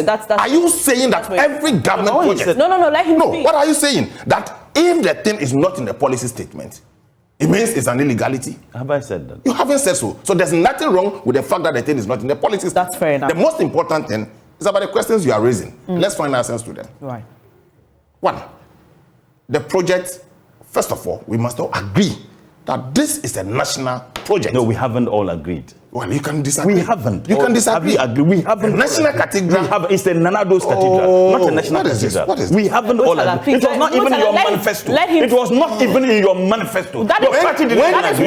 When you paid monies to people for XTS, was XTS in your manifesto? Was XTS when you started Professor Mills? Was XTS in your manifesto? Gentlemen, XTS was it in your manifesto? Building homes. Was it in your manifesto? It was in our manifesto. Was it in your manifesto? It was not in your manifesto. Go and check. Hold on. Okay. Go and check. So for you, what makes it a national? Go and read the NDC manifesto in 2008. Look, we were going to expand accommodation. So don't even go there. If you don't know, if the two of you talk at the same time, Mutala and Sly, if you talk at the same time, we can't hear anybody. So please, can you hold on for him? Can you hold on for him to finish? I'm just giving a dose of what he gave me repeatedly. A dose. And he can't contain it. Then the program will have to stop the program. He was quiet most of the time. Really? Let's listen to you. So for you, it's a national project. It's a national. It remains a national project. The president at the State of the Nation addressed it. When the finance minister came to parliament, during the censure, even before the censure, he said, look, this is a national. That is why we are putting the seed money and government is providing the land and rally good people of this country and beyond to support it. So it's a president's promise that has translated into a national project. He's a vision bearer of this country for the next 8 years. Fair enough. 2 more years to go. He's a vision bearer. So you think all the free SHS and everything, it came from the president. That's his vision. That is why the good people of this country voted for him. Well, no. It remains one of his visions for this country. So what is wrong with that? Since when has a president vision now become his personal thing? Okay. Since when? I'll respond to that. Please stop it. So you can choose to do the semantics and the politics with it. But the National Cathedral remains a national monument. It's a national cathedral registered in the name of the president. There are trustees for it. And if today, yes, it didn't start from the ministry. They say, look, this is a national cathedral that will be managed and maintained by the Museum and Monument Board. And that is under the Ministry of Tourism. His allegation of the minister not able to explain. We all don't have the fact. I'm not a member of the committee. Until the committee reports come to parliament. So it remains an allegation. It remains an allegation. And he can choose to go because the way he's attacking, yes, as we sit here, I'm not a member of the committee. She's not privy to the report. Wow. But the minister that appeared before, he's not here. And you are making an allegation that he couldn't explain. What are you talking about? That the whole ministry and the budget line has been allocated to the ministry. Don't you know, before the budget is approved, it goes through cabinet and all that. And you are saying that he's not able to explain. Look, you can raise questions about the procurement, the cost of it and everything. You are entitled to it. You are entitled to it. Look, asking me if it were my money, would I have used it? I had asked similar questions in the past. If the bus branding were your personal money, would you have used that money to do bus branding in this country when you were in power? That is why you... Yeah, so you can ask the questions. I will not fault you for asking. There were answers. I will not fault you. But you haven't proven. So for you, Sly, are you comfortable with the way you say it's an ongoing project? You say it doesn't. No, let me answer some of the questions. Let me answer some of the issues he raised. First of all, as to the detailed expenditure, there is a contract for construction. So you always make a budgetary allocation. The work is ongoing. So, and obviously, it will cost more than the 80 million. Some money has already been expended. The minister had explained that. So it is going to support the ongoing construction. So if you ask the minister, come today, the 80 million, what are you going to use it for? Because the bill of quantities has already been approved and the contract awarded. So it's a budgetary support for the ongoing project. As asking how much it's going to cost, that's a legitimate question to ask. Because it started from government giving the seed money. Ordinary citizens are called on to contribute. And I know many Ghanaians who had already contributed. Yes. So the 325 million are still contributing. So it's not every penny spent on the project. But are you satisfied with the way your government has handled, especially expenditure around this National Cathedral project? No money is expended had never been disclosed to the good people of this country. Every penny spent had been disclosed to the good people of this country. Nothing that has been spent had not been accounted for. Look, as I sit here, the continuous delay of the project will even increase the pricing of it. And that's where, for me, I'm worried about. But as to the importance of the project and its nationality, it's not in doubt. So if you ask the minister that... But you know how long we had to push to get to know, for example, how much was given as seed money. And that's why I'm asking if you're satisfied. That was clear from the beginning that the seed money of 100 billion was going to be expended. The land was going to be given to the... 100 million cedis was a seed money that was promised, and people should contribute. And some funds were raised even from outside this country to support its construction. If it gets to a stage. But you knew at a point that some of your colleagues in Parliament didn't know anything about this, right? Like I told you, it didn't come to Parliament as they are seeking that it must come to Parliament and all that. This is not an international contract that ought to have come to Parliament. Yes, it's true. That matter has been dealt with. Okay. Yes, it's been dealt with. Okay. It is not an international agreement that's supposed to come to Parliament for it. Look, so let's quickly wrap up on the National Cathedral. There are other issues to discuss. Yes, we'll discuss them. But so clearly, when people make it look like it's Akufo-Addo's project, are you saying when President Akufo-Addo is leaving in 2 years, he will take the cathedral away? No, let's stop this. And we can interrogate and ask the important questions as we ask him. We demand the details of the expenditure, where we've gotten to and all that. And again, let me say, when you go to site in construction and you think that money has been expended, you haven't seen it, so nothing has been expended, you are wrong. That is where most of the money goes. It takes time. So you think that you go and take a drone picture and you come, I haven't seen the edifice so that the money is expended. I haven't taken drone pictures. What a colleague of ours brought it to Parliament. Just stand on the a colleague of ours brought it to Parliament. Just stand on the 11th floor at Jobs. But he has a fair point, though. No, so you don't go to construction site and you think that. So what are you impugning? What are you impugning? I would give you reasons why I said that nothing is there. We know there's sometimes you go through a place, and then by the next week you go there and there's how many years? There's a structure. No, there. but the base structure is always important. Are you done? I'm not done.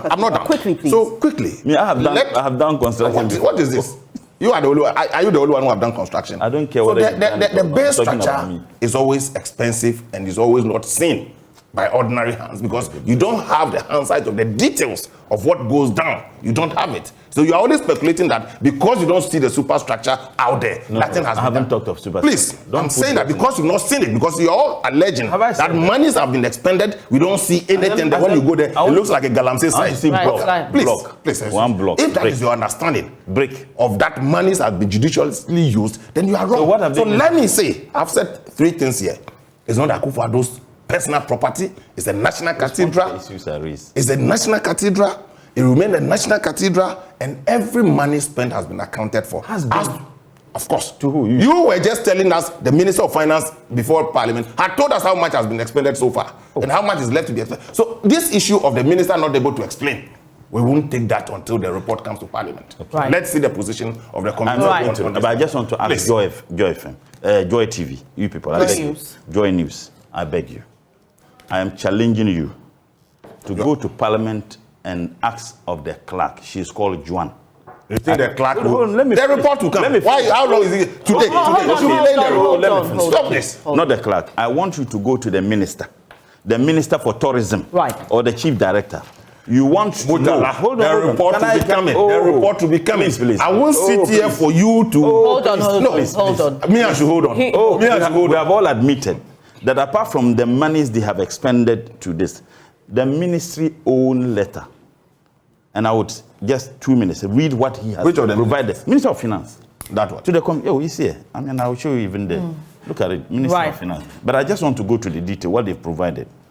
They said, look, on the 7th of June, 2019, payment of advance mobilization for construction, for consultant working on the design. They've provided details of it, and I'm telling you. Please, this is not you are doing what? For not what? I know you are uncomfortable. But me uncomfortable about what? Consultant working on the designs of the National Cathedral.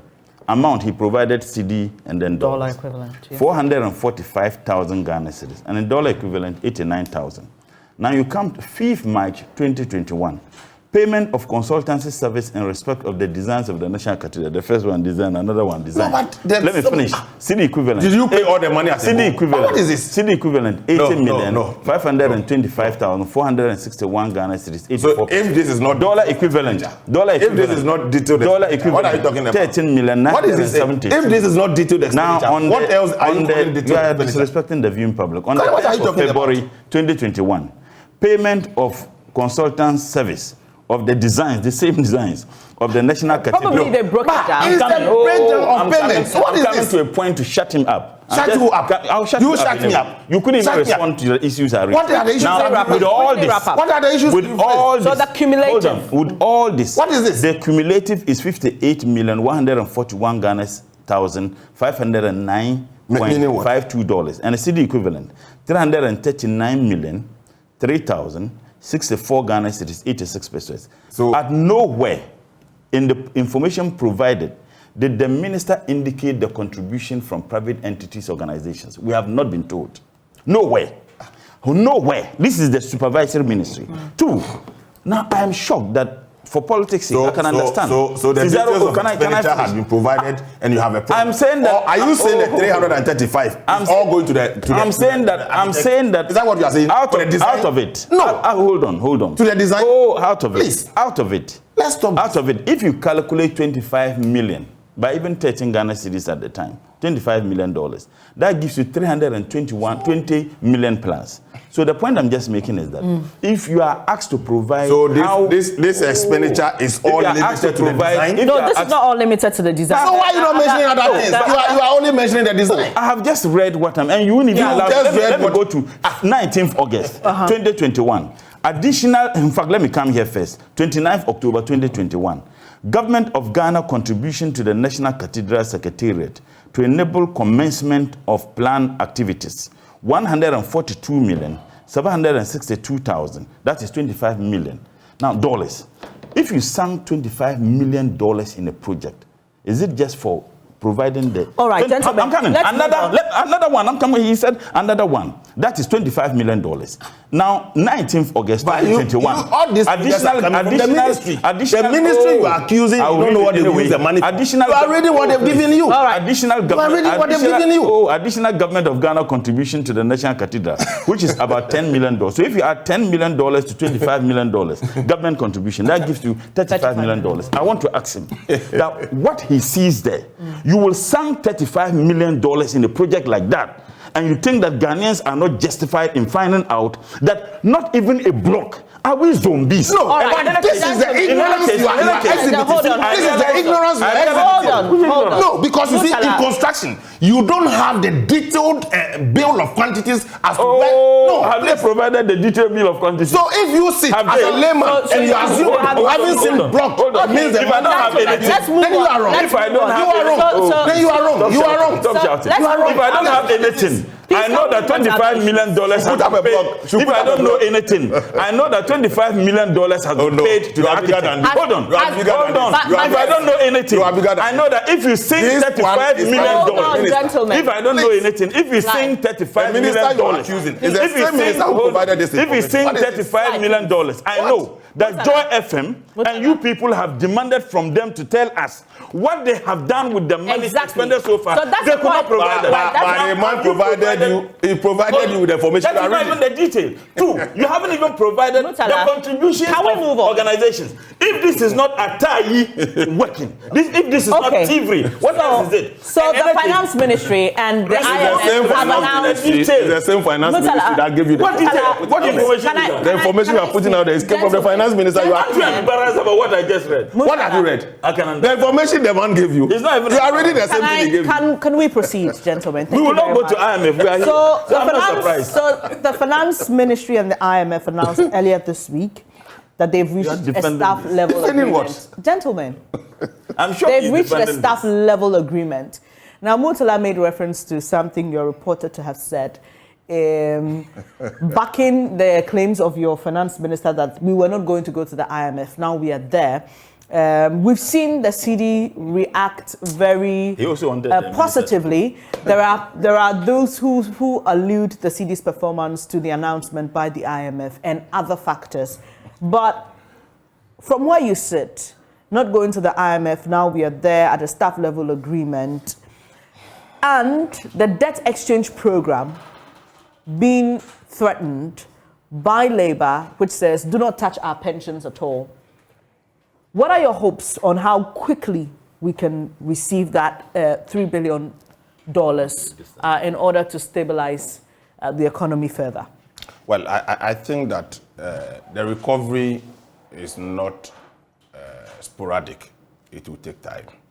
Our recovery will certainly take time, and like many other economies, because the economy is not in isolation. It's tied to global economy and within the sub-regional economy. So how others in the sub-region and the global platform are performing will aid your process of recovery. So we are all hoping and working very hard to ensure that our recovery comes faster than anticipated. However, we are challenged with the balance of payment. That is why we wanted to go to the IMF for credit facility for support. And 3 billion, it's not enough though, but it will go a long way to support our recovery so that we're able to meet our obligations as a country and keep our economy running. And whilst at it, we should be taking the drastic decisions to be able, we all know the problems of this economy. We've known the problems of this economy from the days of old. When we were in the basic schools, the basic economic questions they will ask you, you know them. Why are we not doing manufacturing, importing, and all that? So we've gotten to the stage where we must all psych ourselves. But that's why you have 1D, 1F. Yes, of course, but it is not overnight. It will take time. Clearly, 1D, 1F is doing very well, and I think that we must all support it. Of course, these are things that hitherto we've not seen in our country before. We have. Are you saying we didn't see? We had tomato factories in this country at a point we were producing matches. I haven't seen in the regime since independence that has birthed 126 companies. Are these all fresh from the start, or some of them government gave some support to? If you read the policy, now 260 something companies, 126 are ready, operational and functional. There were factories and companies that were collapsed virtually on 8 days. Government policy is to revamp them. But there were those that were also existing that government partnered. Exactly. But that is the essence of a policy. Why do you want to, ailing companies, you don't support them to survive, then you're going to start all new things afresh? Are you suggesting that all these companies that received support were ailing? A lot of them. If not, they wouldn't have signed on to the program. Nobody. Mention one. Everpure company is one. Ailing. Yes, of course. Go and find out. Go to my constituents. At least they have the biggest plant there now today. I'm telling you, they have the biggest plant. No, I'm saying it was ailing. Of course. Most of the companies that sign on to it, if there's nothing available to them, you think they would have signed on to the program? Well, some will sign on because of expansion. Some will sign on. Of course, that is what it means. What do you want? You want expansion. Okay? If you are not expanded to your capacity because of certain factors, and you now have a support to expand to that capacity, isn't it good for economy? So you think that you bring a policy, and all the policy should seek to do is to collapse existing companies or who are not able to expand. That's not, so that is not it. So nobody should belittle the impact of supporting existing companies to further expand. Already they have the experience. So when you are supporting them, whilst you are bringing new ones along, that is very important. So coming to this, I think that the haircut, I've always expressed my opinion on this haircut with the pensions. Clearly somebody is retiring today. He's structured his or her life to be getting his returns on monthly basis. If that is going to delay, it's going to affect them. I called on the minister to sit down with them, to really... But why hasn't that happened? I mean, that's the problem for many of these unions and labor organizations. They say the posturing of this government is one of arrogance. Well, I speak to them every morning. So let me tell you what their concerns are. I've also listened. Let me tell you what their concerns are. They say the posturing of this government is one of arrogance. Time without number, they've had government take decisions that involve them without necessarily consulting them. Is that not a big problem for you? I think if that is true, then it's a big problem. But we're all rushed into this. We saw it coming, the consultation levels. But I think it's due to perhaps meeting the staff level agreement with the IMF team to announce it and getting on. But of course, I'm not taking excuses for the finance ministry. And I've always said that the levels of consultations were quite low. Understanding of this process in itself is problematic. People don't, there's so much apprehension. Of course, don't forget the opposition started putting things that are not even true, to the extent that some were even alleging that you wake up to your own savings in your bank account that will be taken out of your account and all that. And again, who alleged that? Issues of pensions are very critical to the survivor, especially when people don't earn so much and they plan their life. Those who have left job and those who are yet to go on retirement, there will be a lot of apprehension in the system. So you suggest government should relook at it or engage? No, there should be proper engagement. But it can still go ahead to touch the pensions? No, not necessarily to touch the pension, because you see, there's been some financial stability fund that have been launched, and the essence of it, the 15 billion, the essence of it is to support the financial institutions not to go down in the face of this implementation of this debt sustainability thing that we are talking about. They should all sit down. Look, I engage people who are coming out with things that are so threatening to the survivor of the institutions. And I think that the minister should give them a hearing and let them listen to each other and they come out with something that will be very useful. Because if organized labor, that is what holds this economy. They are threatening the way it's going. I don't think it's good for this country. For us, the process of recovery, we need organized labor. We need everybody to come along with us. I think the timing was too short for the engagement, and they should go back to the drawing board and get them engaged properly for everybody to be heard. And that's the only way. I'll come to you shortly, Murtala. You were saying that you were rushed into this, and I'm quoting you.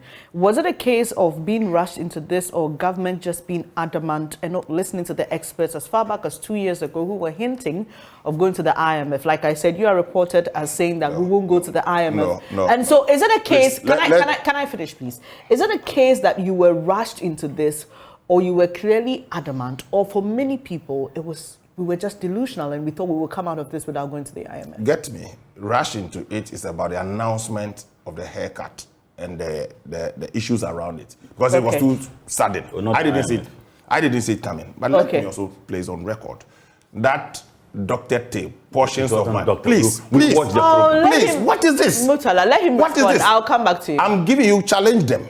Go to Metro TV. Oh, you watch the program live. Go to Metro TV. Right. Speak to the producer, Annie Ampofo. Right. He give you a full tape of what I said. What did you say? Okay? My comment were, we are going to the IMF, we will not go to the IMF, is not the subject matter for discussion. And they picked only, we are not going to the IMF. And you are running with it. Okay. Please. I'm happy you're here to clear the air. I have told you, he hasn't go to Metro TV. You can run the mischief with it. I don't mind. I'm happy you cleared the air. You can go to Metro TV. Right. You can talk to Randy Abbey. They will tell you. They were laughing at you. I watched the program. You didn't watch it. So Murtala, let me. So I then rush into it. Is a timing and announcement. Not necessarily going to the IMF. Not necessarily going but to do the you IMF. think if we had gone earlier, we would be better off? Perhaps. Look, I had said on that same program that Ghana is a member of that institution. Right. And we've done business with on 17 good times. This is not the first time we are going to the IMF. Don't forget, when we came into office, there was an IMF program on. We were just exiting. Yeah. We were not just exiting. When we came, we were not just exiting. We were left with a year to exit. You think the year was... And you extended yes, it. and we went through it. So the point is that we have done business with the IMF before. Okay? So going to the IMF is not a crime, so to speak. But what you make out of it is critical. Does this government feel bruised? Does the ego and the pride of this government feel bruised by the decision to go to the IMF? I wouldn't say so, except to say the assurance from the finance minister that we are not going to the IMF, because most communicators or people in government will always take a cue from the finance minister. That was said in no time they were going to the IMF. That, for me, is problematic. But otherwise, doing business with the IMF is normal thing to be done. What you get from the IMF and the kind of program you sign on to is most important. It's not about doing business with the IMF. The IMF have always been with us in this country. In terms of sharing data, in terms of information and all that, we've worked with them throughout. We've signed on to 17 different programs at different times in this country, and we all know that. So for me, that's not the subject matter. The subject matter is about how this process of recovery will get everybody on board to ensure that people really understand it. There are a lot of propaganda out there that if people don't get to understand it, there will be panic reaction to their investment and all that. Some people genuinely has monies that will last the period that government is calling on them to keep their investment with them and all that. Of course, time value for money, especially the rate at which the cedi was depreciating. And if you have 1 million cedis and you are going to get your money in 5 years, obviously by the time the 5 years come, and with the rate that is being paid you, you lose the value of your money. Right. So these are concerns that people are genuinely sharing. And it's not limited to a certain group of people. All of us are caught up in this. And we need to have the proper assurances and the proper understanding of the process. This is not politics. Economy, you can't do extreme partisan politics with the economy. It will really expose it. We don't believe that this is something that government is pushing on the throat of anybody to punish anybody or otherwise. All of us are caught up in this. Therefore, when we demand the answers, it should come.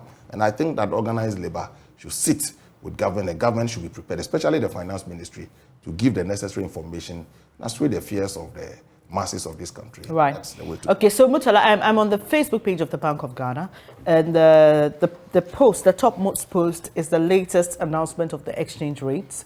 For the USD, is buying at 10.3948 cedis and selling at 10.4052 cedis. This should be exciting for you, isn't it? Well, first and foremost, the last time I checked, ISE is not doing partisan politics. CDD is not doing partisan politics. Imani isn't doing partisan politics. Multimedia, you guys are not doing partisan politics. The NDC may be seen as doing partisan politics. But if our so-called partisan politics coincides with the thinking of this independent body, my friend CCN says the partisan politics. I wanted some people. Oh, please. Get it clear. I said some people are doing partisan politics. You see, I said some people. Can I so quote me right. I was very quiet. And you were doing it. I was very quiet. We watch you on Good Morning Ghana. In fact, No, don't go back. Why are you going back? As I've given you the source, go and check. We've moved on. Why are you sitting here? When you ask him a question, he went there and you think I shouldn't No, go. he went there because you went there earlier. But we're making an allegation that we're not true. I'm on a program with him. I am, listen. Okay, then I'm just going to use one proverb. One northern proverb. So proverbs, so I shouldn't go. Okay, please go ahead. There is a popular Dagomba proverb or northern proverb, and I don't mean him. I mean that a language spoken in silence would get to its intended ear. And with apologies to those who may be taking their breakfast, that the anus is better than the mouth that says something and denies it. What? Okay. That's fair enough. Proverbs. Please, Proverbs. I shouldn't. I challenge Proverbs to Annie. I know Annie. I said, so I'll come back here again. I said, I want the food to play here. Proverbs. So when am I coming here? I'll come back here. My producer. I have been denied from response. Now my Proverbs. Are you denying me? Question about the fair enough. You give me the chance. So tell your viewers that you get the food to play this here. Are you excited? I'll come. But you gave me the performance. You said I can have the proverb. I've said, so let me respond to your Please question. Go ahead. Look, we have repeatedly, in fact, over 2 years ago, demanded that these people should go to the IMF. We've told them repeatedly. So if the government goes to the IMF, we'll be happy. We'll be happy. The NDC insisted that they should go to the IMF. The Minister for Finance said they were not going to the IMF. Someone also said he never said we are not going to the IMF. We are not. We want is different from we are not. Again, you have the Deputy Minister for Finance, my good friend Dr. John Kuma, who stood on the floor and said that this government is not going to the IMF. That as long as NPP is in power, we won't go to the IMF. You have my good friend, the Deputy Minister for Trade, who said we're not going to the IMF. Many other people, including their numerous incompetent communicators, were everywhere saying that they are not going to the IMF, as if it was a defeatist action or decision taken by the NDC. Mind you, when we went to the IMF, they condemned it. When they came to power, they had the opportunity to exit. They extended it. I mean, principle, candor, sincerity, honesty matter in politics. For the people whose taxes ensures your comfort and how you govern, tell them the truth. No now matter how bitter the truth is. Now, on the issue, I beg you. On the issue of the successes, the CDs appreciating. Look, I am happy. Everybody should be happy. But you see, myself and he, before we came in here, we all agreed that it may rise again. It may rise again because, and we agreed that because we all have certain things to buy. I was telling him that I'm buying a combined harvester for my farm, and at this time, the rate it would be good to buy it at this time, but I don't have the money yet. I wish he has the money. Oh no! Honestly, I had. Are you his I had good harvest, alhamdulillah, this year. I mean, I had good harvest, but you have other challenges that you need to look up to. So we are all concerned about that. But you see, we should ask ourselves why the city is performing at this rate. It's not real. One, it has to do with the fact that importation has come down, and the reason why import has come down is because if you buy things, let's say $5,000 in Dubai, for example, and you bring it to Ghana, you sell it when the dollar was 6 cedis to $1. Now, by the time you go back to buy the items, the price is still $5,000 in Dubai, but because our cedi lost its value, if you need a lot of money to go buy the same item, when you come back, the only way you can make profit is to increase. So importation has come down by government's own figures. So that could be one of the reasons. Two, the measures put in place by the Bank of Ghana, refusing to give forex or taking a decision not to give forex for the importation of certain items. That is another reason. So it is not cogent economic policies that have occasioned this. Now, you know that the Hajj will be coming very soon. We still do not even know how much you'll be paying for Hajj. The reason why even in December, when people expect, in November, October, when people expect the dollar to be going higher, is because importation has come down. The question then is, will it affect productivity? Yes, it will. Why is it that inflation is now 50.4%? It means that businesses are not doing well. It means that industries are not doing well. It means that the economy is not growing. Jobs are not being created. So if all those things are not done and we want to celebrate what we are experiencing today, we may be very wrong. Again, you asked him about the 1D1F and he said that he's doing very well. I mean, clearly, every government policy decision, particularly to industrialize, you industrialize one to grow the economy, and once the economy grows, what happens? You create jobs. The economy is not growing. The jobs are not being created. Because if the jobs were to be created, unemployment rate wouldn't be increasing the rate at which it is increasing. Everybody knows that the 1D1F comes with some conditions. If you accept to come on 1D1F, you enjoy somewhat incentives. And the incentives include, waivers for taxes, import duties, 5 years you are not paying. We should ask ourselves why import duties, monies we generate, revenue we generate from import duties are diminishing. They are diminishing because of the so-called 1D1F you are doing. Some of them are not increasing jobs. You remember in Parliament before we rose, and your reporter was there, some of us spoke against a waiver that was going to be given to 2 companies. You know how much we gave, the tax waiver we gave to 2 companies? $11 million plus in the name of 1D1F. Over $11 million. And some of us felt strongly and spoke against it, that we didn't need to give that waiver. Over $11 million because those companies have agreed to come on 1D1F. And we ask simple questions. The policy is that if you agree to come on 1D1F, you must provide evidence of jobs you have created. That companies didn't provide evidence of jobs they have created, for which reason we are giving them over $11 million tax waiver. That over $11 million tax waiver could have taken care of free SHS for years. That over $11 million tax waiver could have provided a lot of things, paid contractors. So what is happening is that you do 1D1F, existing companies, industries, which you enumerated, they take advantage of it because of the 5 years tax waiver. They come, nobody finds out whether they have created jobs. For me, that is the danger.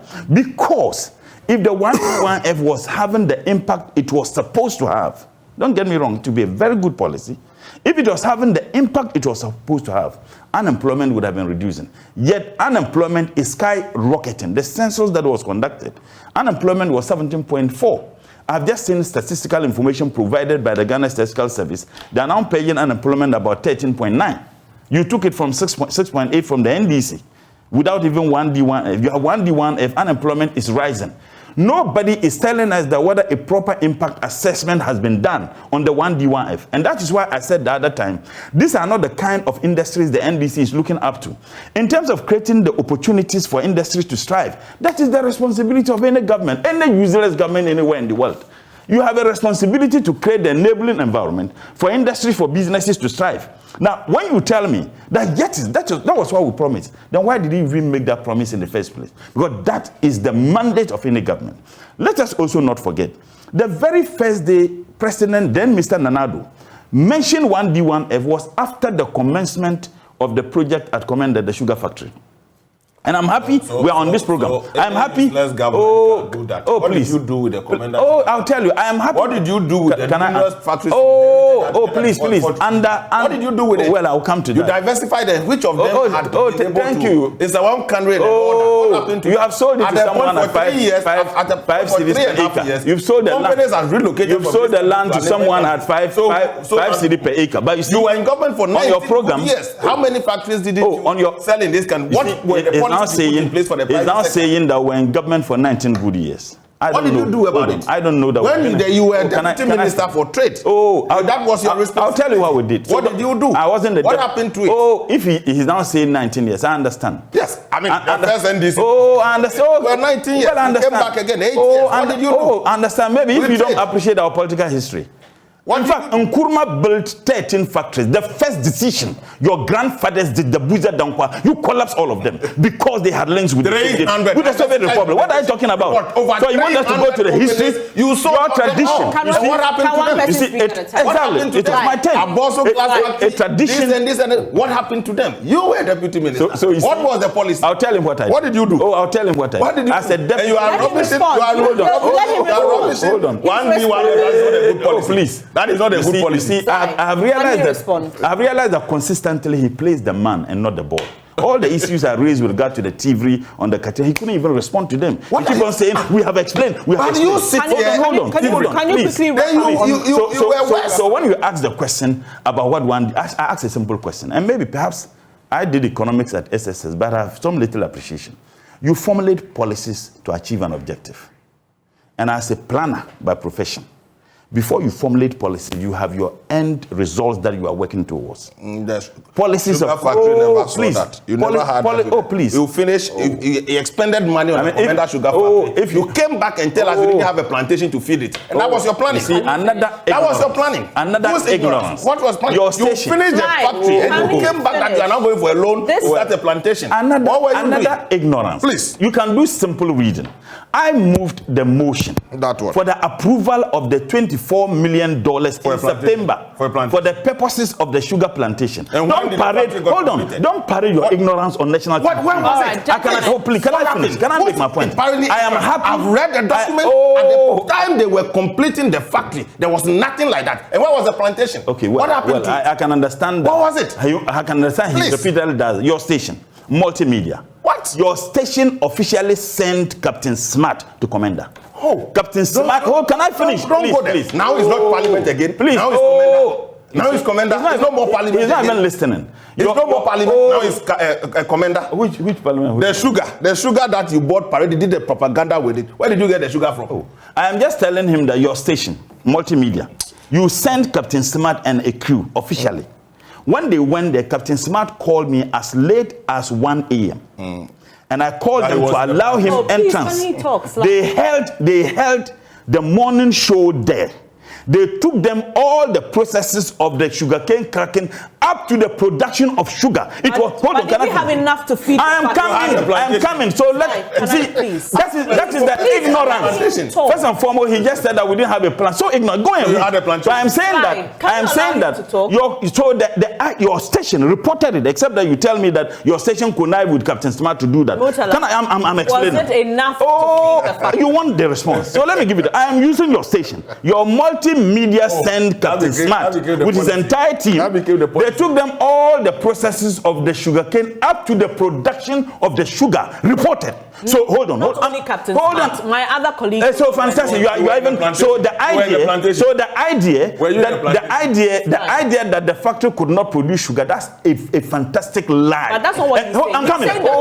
I'm responding to that. So I have just told you that I moved the motion for the approval of the $24 million. We went to the Indian Exim Bank for 2 loans. 1 for building the factory and 2 for the production of the sugarcane. The factory was supposed to end in December. The contractor finished the project in June.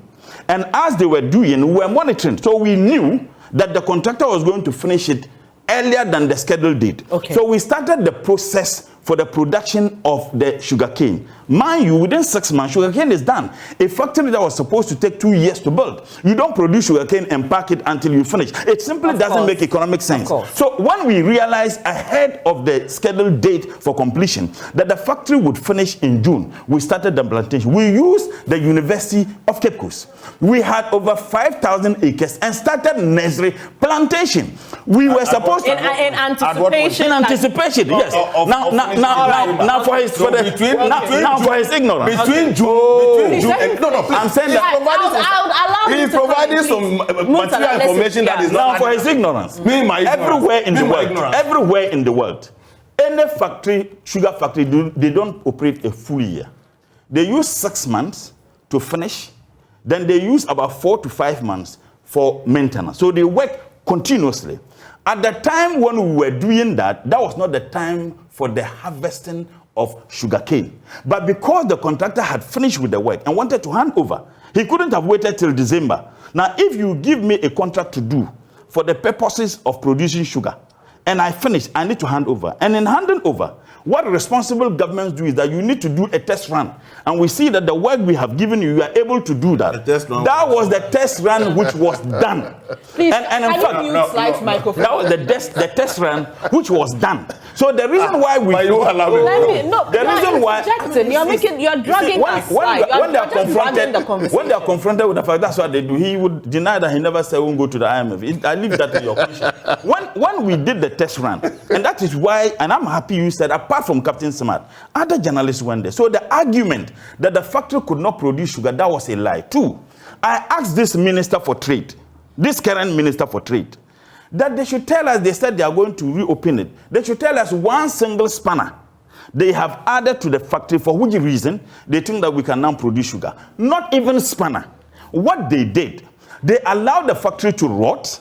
They went and changed some zincs. And I'm saying, this current Minister for Trade is a candidate for prosecution. Having allowed that factory to rot because they refused to access the loan. After Parliament approved the $24 million loan in September 2016, and mind you, immediately the approval, Parliament rose. In fact, that was in October, we rose the time we were rising. Now, what this government needed to do, having won the elections, you needed to go to access the money, find out from them why they refused to access the money. Now, you said that people did wrong and you were investigating.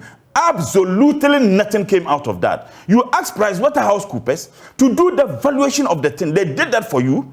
It was about $54 million. Within 6-7 months, you came out and you told people that no, the thing is about $11 million because you wanted to sell it to your friends. I am asking him, and I'm asking multimedia, find out from this minister. They have announced that the Commander Sugar Factory, they have done a lot and they want to start the processing of the sugar. Whether they have added one bowl, one spanner, one metal into the factory. Not a single metal has been added.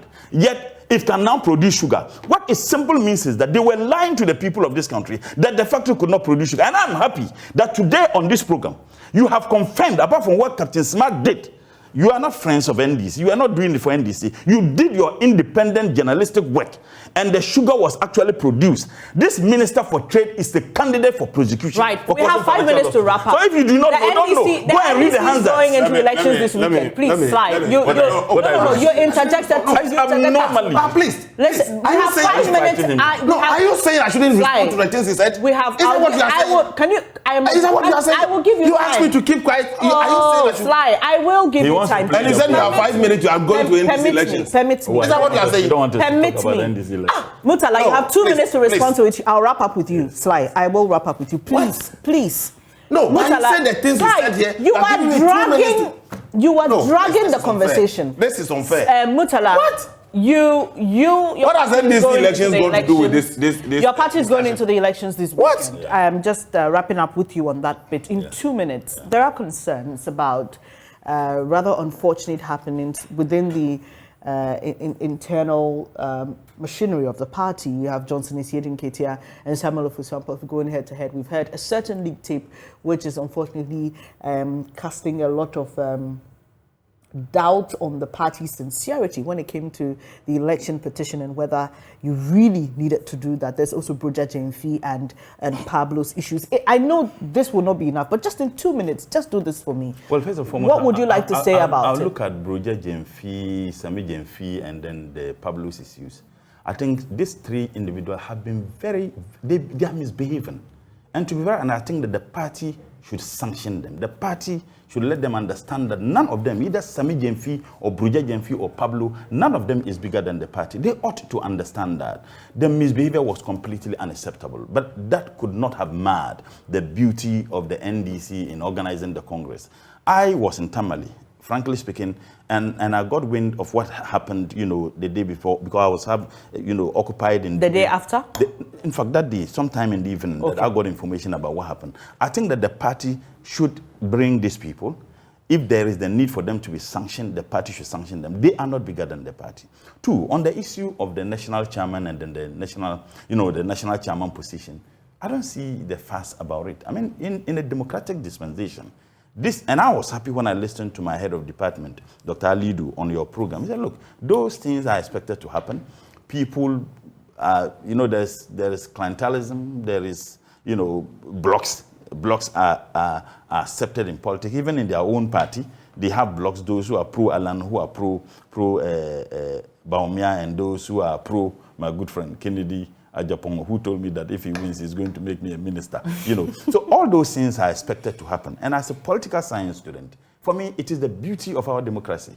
We need to have divergent views. Divergent views help to enrich the policy decision of that party. Because mind you, some of the campaign promises that are made by these respective and individual candidates, they would have made those things thinking that if the party wins elections, and inshallah when we win elections in 2024, they may find a way to convince the candidates. Because mind you, have to draft our manifesto before we determine to know who would become the president, inshallah, in 2024. They would have factored those things in. My plea is that we should do that with some respect and regard to the structures of the party. There is absolutely nothing wrong with people contesting for the same positions. And there is absolutely wrong. Are you supporting any of them? Who are you supporting? I have a candidate I will support.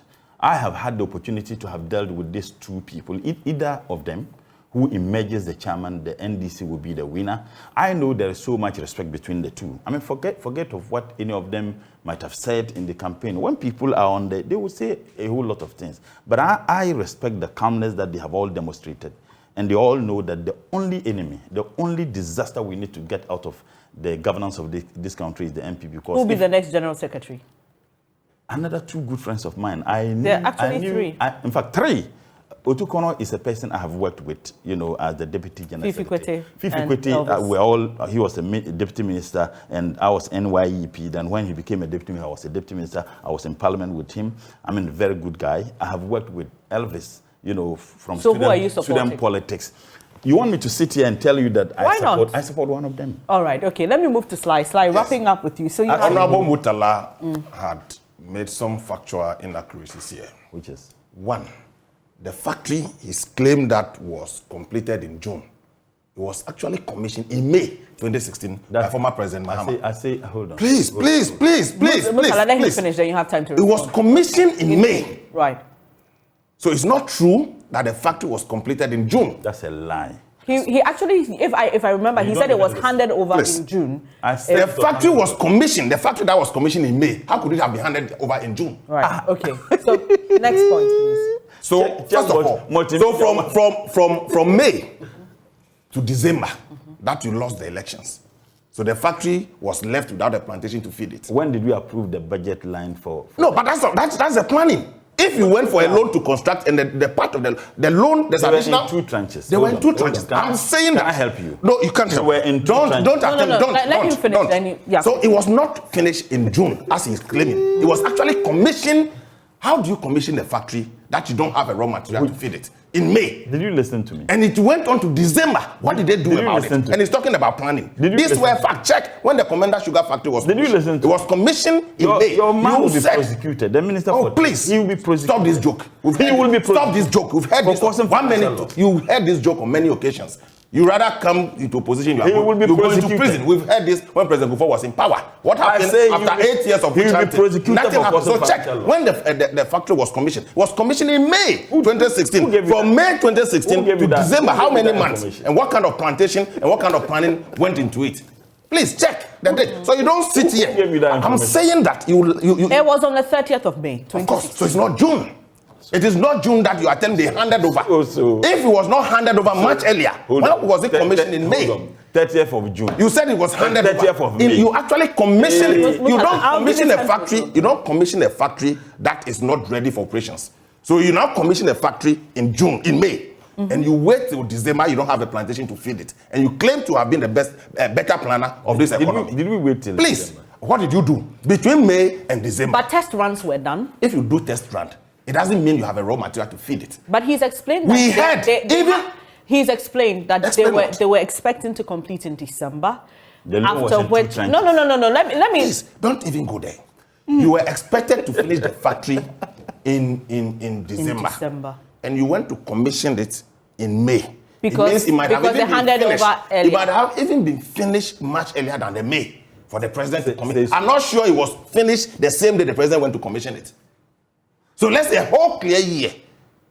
And when if you plan properly as you claim, whilst the construction was ongoing, you the contractor will know that it will be finished early. But I just explained. You didn't explain anything. You're not so clearly, if somebody will finish 1 year ahead of schedule, you wouldn't know. 1 year ahead of Yeah, of course. It was not completed in May and was commissioned in May. He said his own questions and he answered. No, but these are facts. I have just told you on this program that when we realized they were finishing it in June, when we realized they were finishing it in June, we started the process. And I'm telling you, it was not finished in June. You have finished in May. The factory was supposed to finish. It couldn't have finished in May and commissioned in May. The factory was supposed to finish in May. I just want to have to end here. Adnan is a candidate for president. Thank you so much. Your man. President Mahama is walking on the street of Accra. Your man. Even former President Mahama is walking on the street of Accra. Gentlemen. Your men, his men, you they are in prison. Go and check. NCA board chairman and so Mr. Tete MP for Tiano English Manfro and Murtala Mohammed MP for Tamale Central have been my guests this morning. Gentlemen, his men that he ruled this country with are in prison. Well, later on the show we'll get very interactive with you. You can share your thoughts with us. You share your thoughts with us. I wanted to give you a minute to discuss the NDC elections, but we run out of time. Well, the Ghana cedi keeps appreciating against the dollar. Let me do that quickly. Let's take a quick breather. We'll come back now.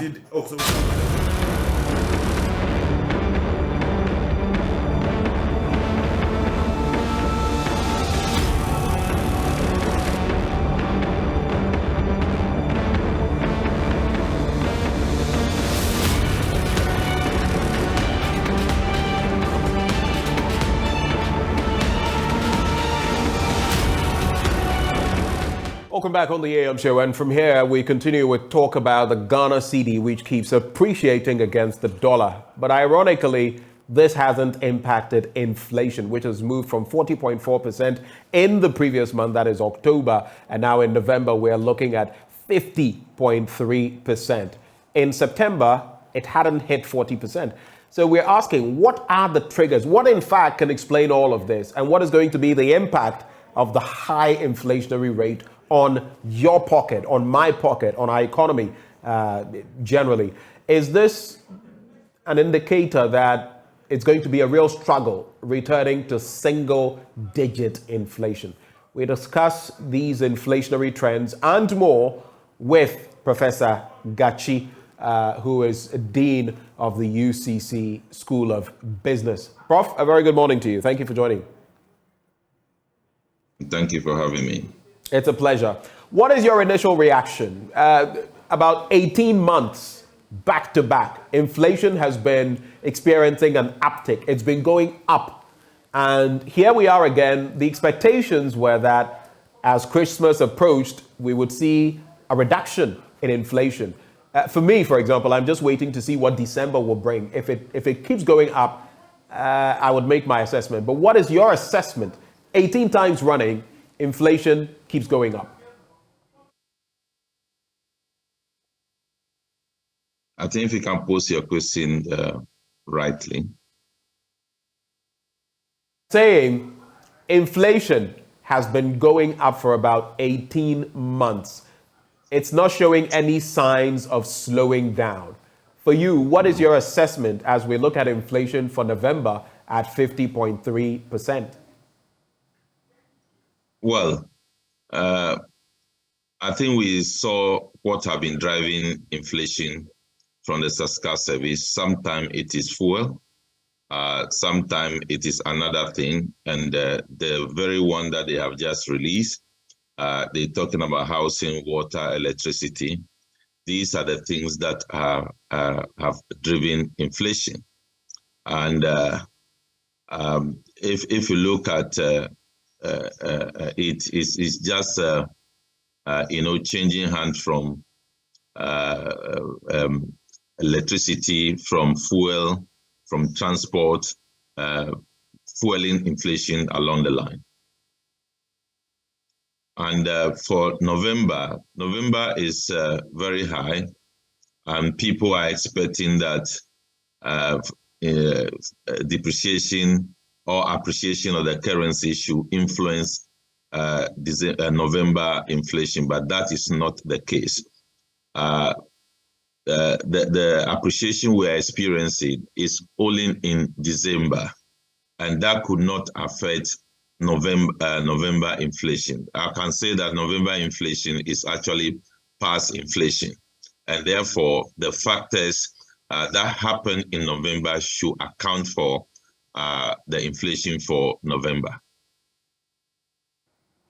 Right. So looking at the breakdown, you would see that cost rose the most in the category of housing, water, gas, electricity, with prices up by 79.1%. Then furnishings and household equipment ranking second at 65.7%. Followed by transport. Interestingly, transport has slipped to third place this time at 63.1%, and then food inflation was at 47.9%. But even before we get to the breakdown, I'd like to find out from you, if you look at 40.4 to 50.3, that is like 9.9 percentage points.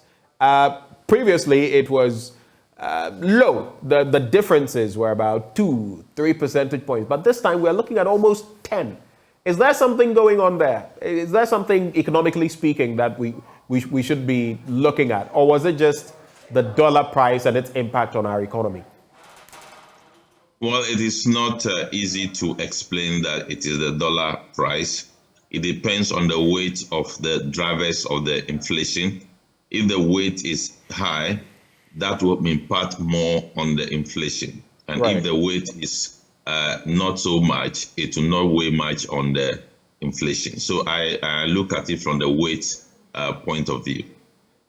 The weight point of view. Now, looking at the breakdown compared to the previous months that we have seen, what do you see from here? Transportation is still one of the key ones, ranking third this time. And of course, that includes fuel at 63.1%. Of course, fuel prices have dropped by a bit. Yesterday, I was looking at some petrol pumps and the price has dropped a bit. Do you think that should be able to impact November's, should have impacted November's inflationary rate, or should we expect that it will do so in December? I think it's expected that it will trigger some impact in December, but again, it will depend on the weight of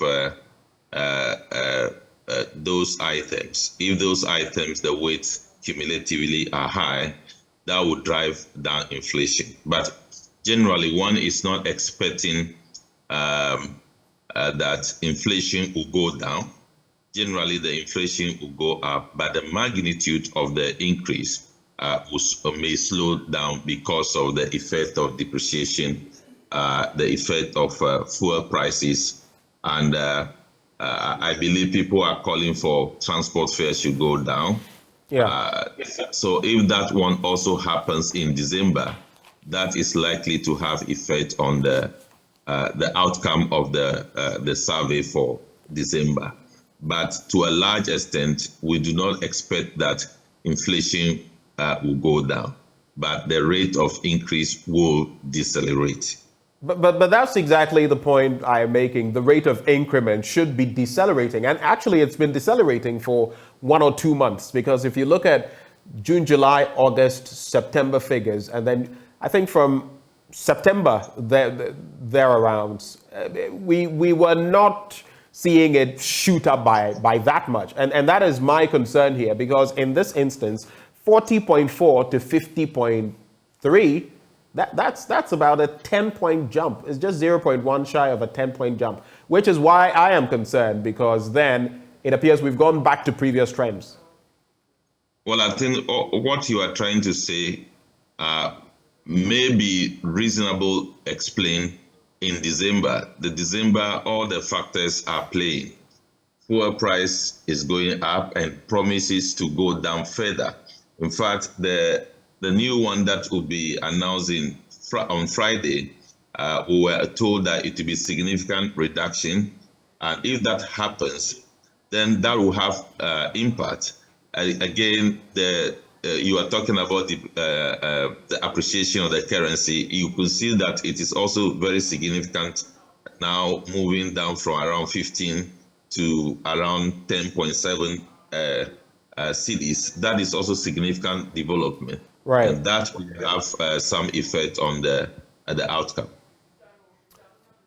I want us to look at the impact of inflation on salaries. But before we get there, you would also notice that transport had the highest month-on-month inflation in November at 12.8%. And compared to other months, you would see that trend also continues. You started asking me about the transport fares, which are set to go down, passing a comment on that, according to the transport minister. But in our interactions so far with the transport operators, they have said there is no sign of that because there are so many factors apart from fuel prices that resulted in their fare increases. Looking at inflation as it stands now, is it only logical with fuel prices falling that in December, or at least in January, we should see transport fares per the differences begin to fall a bit?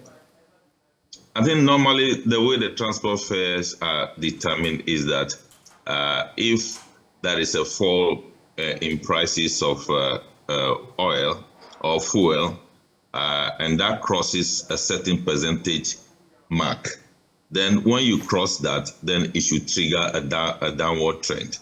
So I don't know whether all the variables involved with this decrease in the fuel prices, that will fall within that band for which they will be reducing their fares. So I think we need to check that to check whether they have gone past the band. If they have gone past the band, then I believe transport fares may go down. But if it doesn't, then it cannot go down. And for that matter, the reflection in December inflation will also be insignificant.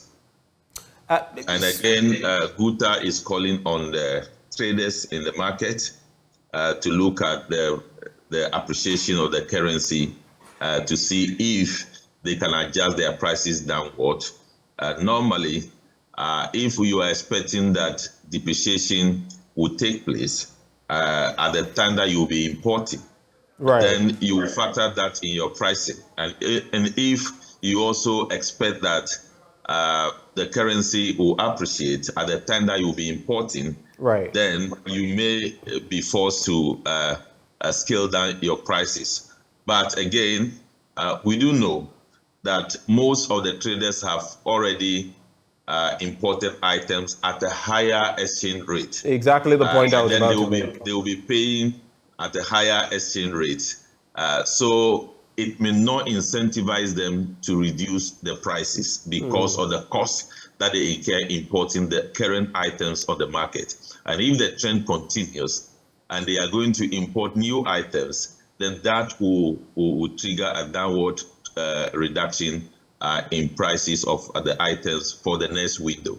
Right. So in essence, what you're saying, it feeds into what you were talking about earlier, that inflation likely would keep rising, especially as And we've heard some of them from Guta and members of the TUC say that whatever we've brought in already, we were buying the dollar at 14 cedis, 15 cedis and the rest. Now the dollar has fallen, but we still got those goods at that high price. We must make our profit before subsequently we can reduce prices. That feeds into what you're saying. Exactly so. So for how long, I mean, do you think January, February, first quarter, definitely we should be able after the first quarter, right?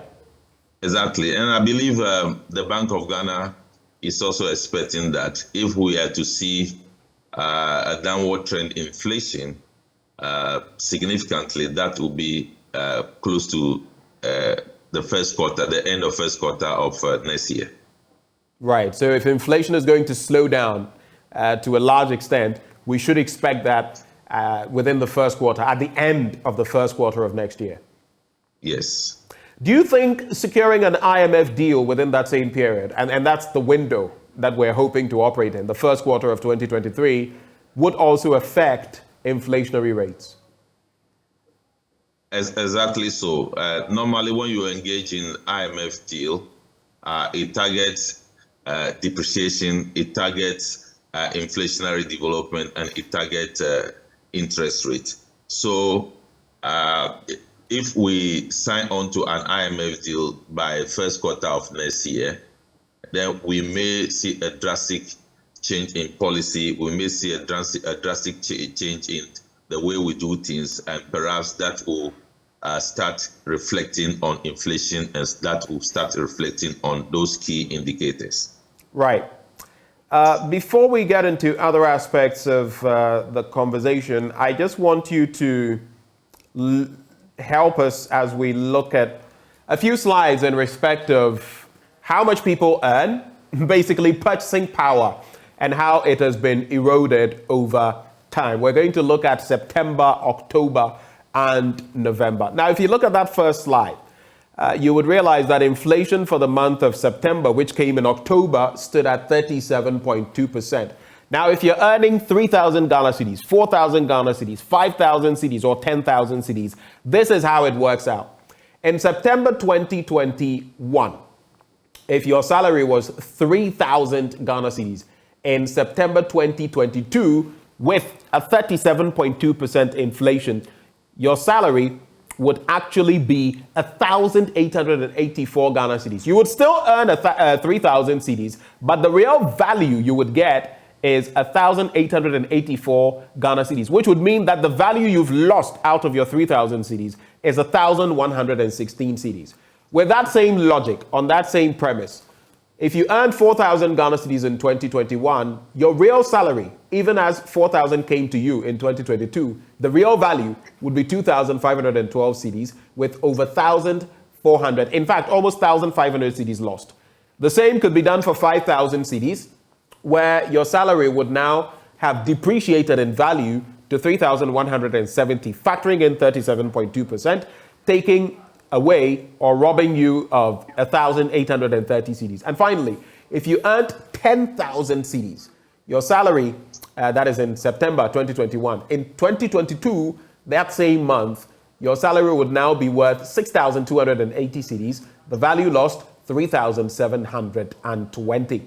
But that was the September situation. Let's look at October. Then from that figure, it jumped to 40.4% in October. That is inflation. So if you do the same analysis, in September 2021, if you were earning 3,000 Ghana cedis, in October 2021, then in October 2022, the real value of your salary with a depreciation of 40.4% would give you 1,788 cedis, which would mean you had lost around 1,200 cedis. For 4,000, you would now be getting, in real terms, what your purchasing power is, 2,384 with a loss of 1,600 cedis. And then for 5,000 cedis, you would now receive, in real value, 2,980 with over 2,000 cedis lost. Let's finally take a look at the current one, which is November. Now it's gone up even further.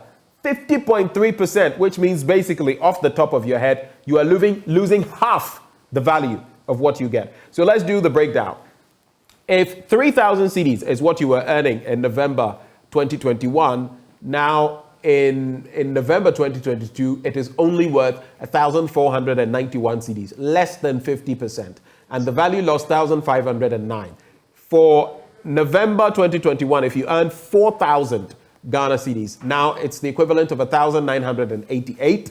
If you earned 5,000, it's now worth, in real terms, 2,485, with over 2,500 cedis lost. And if you made 10,000 Ghana cedis, the real value of your money is 4,970 cedis, which means that you've actually lost over 5,000 cedis, specifically 5,030 Ghana cedis. Prof, looking at these trends and what dent it could be making in the pocket of the ordinary Ghanaian, I know inflation, while this is the general inflation, for some people, inflation would be higher because of their buying preferences. For some, it would still be lower because of their purchasing preferences. But what does this mean generally to people? And I'd like you to add, I've heard some people say that things are going to be very hard in the first quarter of next year, and we should brace ourselves and spend little. How does that feed into this? Well, it doesn't mean that the incomes of people are being eroded by inflation. And that creates difficulties for them.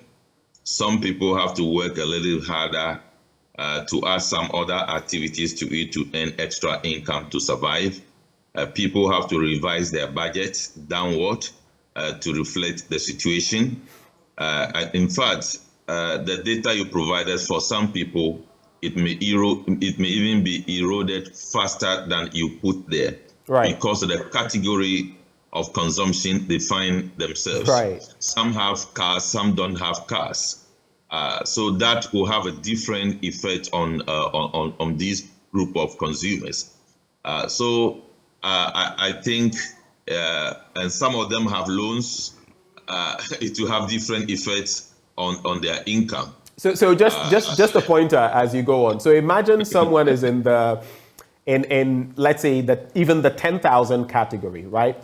Imagine the person is in the 10,000 category, and the person is a salaried worker who also is on a bank facility, okay? Let's say about 2,000 to 3,000 Ghana cedis. And then you also look at... And mind you, some bank facility have they've gone up. Yes. Have increased the rate for these people. And they claim that the facility they have given to them is a variable interest rate. So some of them 14.8%, exactly, increase it to about 27%, and that will have a different impression on the incomes of people. Very true. So imagine, let's just do this. Imagine hypothetically this person is earning 10,000, which now the real value of which is 4,970 cedis. And the person was paying 2,000 on a facility every month. Let's say now, with all the increments, it's about 2,000 cedis. And this person drives a car. So let's say with fuel prices where they are, if you're driving a 1.6 liter, you're spending something close to 800 cedis. Now, by 4 weeks or 5 weeks, depending on how often you fuel your car, it means that this person already, with the bank facility taking its share and fuel alone, has nothing. In fact, this person will be in the negative before feeding, utilities, and everything else comes. So what it means is that most households are actually running on deficit, and that is impairing their incomes. Some are borrowing from other sources to survive at the end of the month. Right. So that is a general difficulty that is bedevil household consumption now because of inflation. So tell me, before I get to my other guests, let me just find out from you. Looking at the CD's appreciation, for you, there have been so many dynamics that have been pointed to: Cocoa syndicated loan, IMF staff level agreement, all shoring up the CD. And some have said that just a speculation, so to speak, worked against the CD. Now it is shoring up the CD. But others have also been quick to point out that all of this is artificial. We don't have the systems. Our economy is not strong. And so a few more shocks and we could end up in a bad place.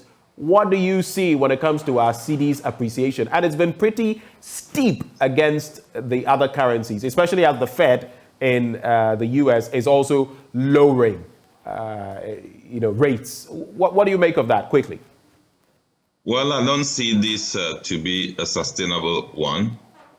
It provides some respite for us, for the economy. We wait to see how it will spread into the entire economic system.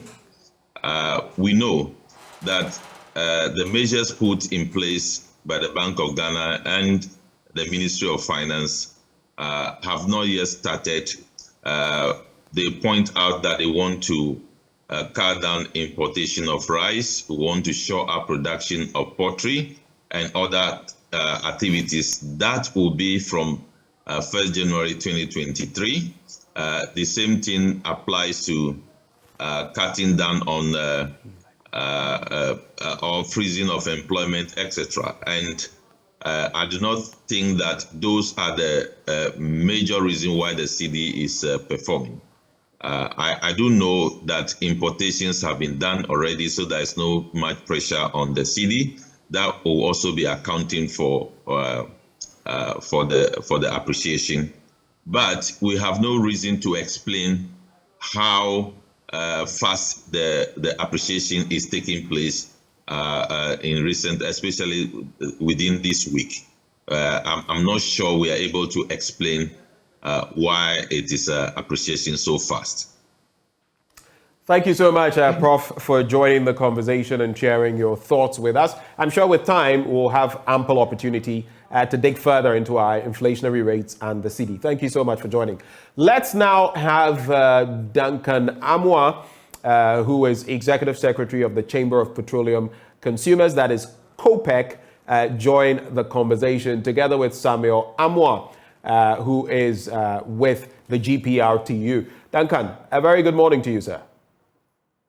Good morning, and good morning to your hard-working, back team. Good morning to Samuel, to my namesake. Right. Samuel, a very good morning to you too. Samuel Amwa, if you can hear me, please unmute. Please unmute for me. Okay, sorry. Yeah, Ben, good morning. Can you hear me? I can hear you now. It's been a while. Good. Yes, Ben, I've been around. Musika ba ya no mo nhwehwe me biom. Ben, sikane dia mayo. Bronya yedini Sakura. Bronya Sakura, we'll work it out. But let me start the conversation from the end of Duncan Amwa. Fuel prices have taken a bit of a tumble. The last I checked, I don't want to mention brands, but I saw quite a depreciation in the prices. For some of them, they would say that it is only for Christmas. So I've taken a look at some of them. But what is accounting for that? And especially with the major currencies in some sort of free fall against the Ghana cedi, what can we expect in that regard? Well, Ben, I think it should be good news for those of us on this side, especially when you consider that 2 months ago, the city was behaving like what I would call lotto numbers. You wake up and it's 10 and it's 11 the following time, and it's 12 and it's gone 13. And, at some point, the BDCs even had to do their forward rate using 19 Ghana cedi, prediction sort of. And so if you had prices go up a month or two ago, and the excuse or justification was that, we've had the cedi depreciate, and that is why fuel prices are going up. Then when you wake up and hear the cedi is gaining on the dollar, it should be good news for your fuel prices to also decline. Per our projection in-house, we are expecting petrol to do between 12 and 13 Ghana cedi, no more.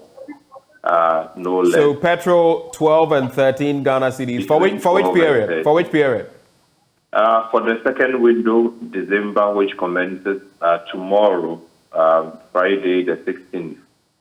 Again, we're also expecting diesel to trade between 15, maximum 16 Ghana cedi, no more, no less. LPG prices, we are also expecting to go down at least by some 12% per kilogram, effective tomorrow.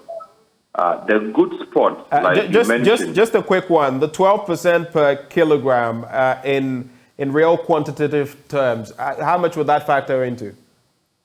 If you're currently doing, almost 20 cedis, 21 for LPG, then you are hoping it could also decline to about 17.5159, thereabout. So that would also see some rapid decline. Then you come to what the market is already giving all of us or throwing at us. I can, without holding on to too much protocol, confirm that Star Oil is clearly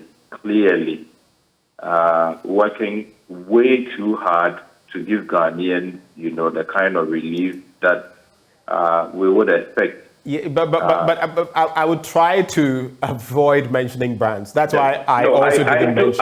I am doing this, Benjamin, right? Specifically for the fact that they seem to respond to these numbers a lot quicker.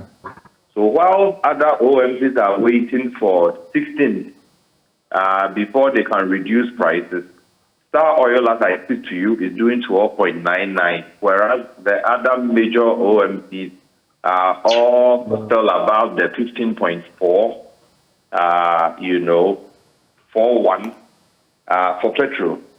While diesel is selling around 18 for most of the major OMCs, you have one of them already decided to do about 15.7 for diesel. That's a drop of more than 2 Ghana cedis every liter.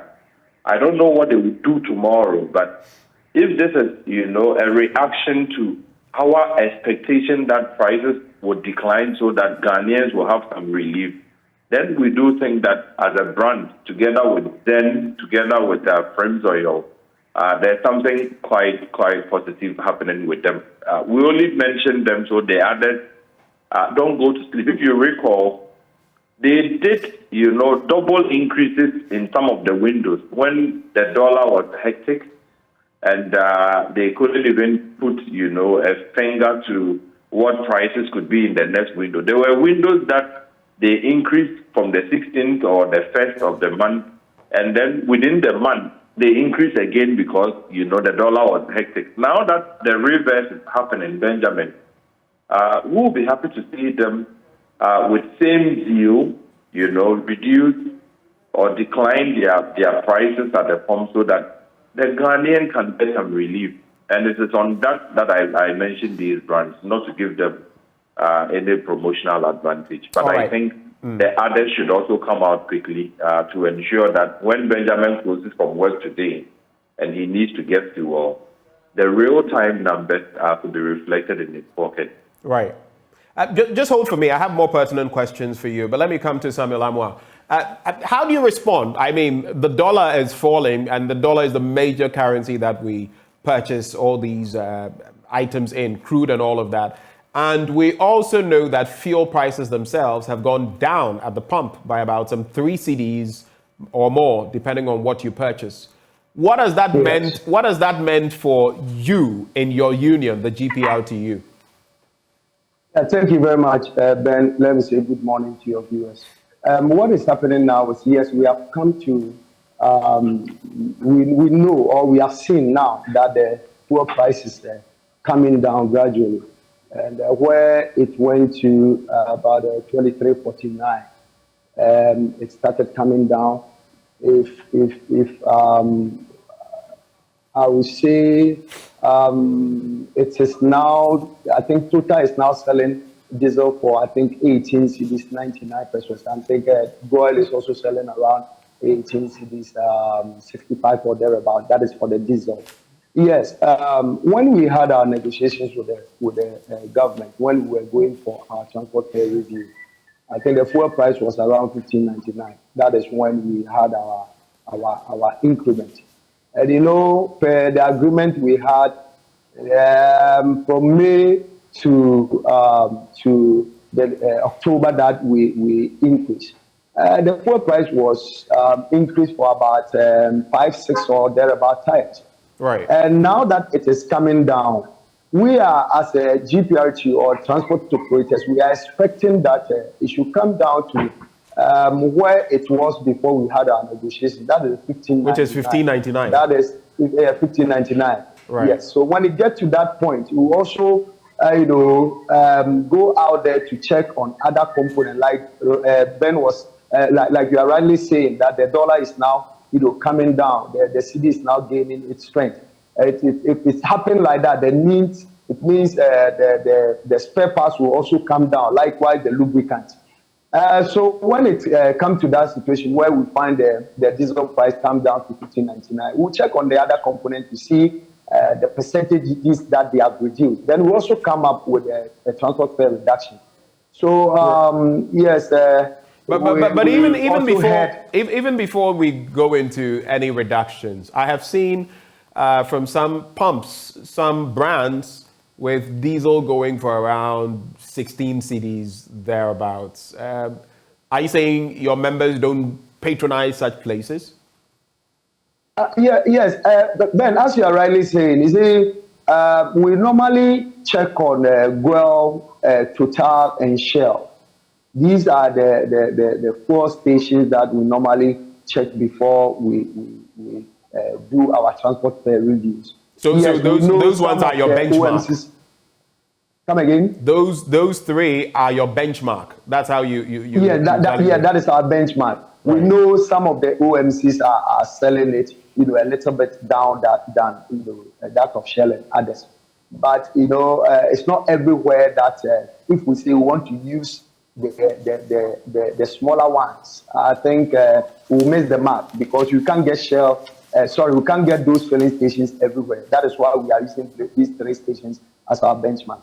So as I was saying, if the diesel price comes to the 15.99, we also check on the other components. Then we also check on the percentage that we have to reduce. So we are expecting, because we've also heard that the next pricing window is likely the fuel price will come down again. And that has been our expectation. If it comes down again to this mark, GPRTU, the leadership will also sit down, then we calculate the percentage that we have to reduce from our transport. Is that to say, if it doesn't go down in the next pricing window, or if it doesn't come to the 15 cedis 99 peso mark, you are not going to change anything when it comes to your transport fares? That is exactly, because even now that I'm speaking, the other components are still the same. When you go to the spare parts market, nothing has changed. Although maybe, I don't know whether from this morning before some changes will come. Likewise, lubricants and taxes, government taxes, BBLE taxes are still the same.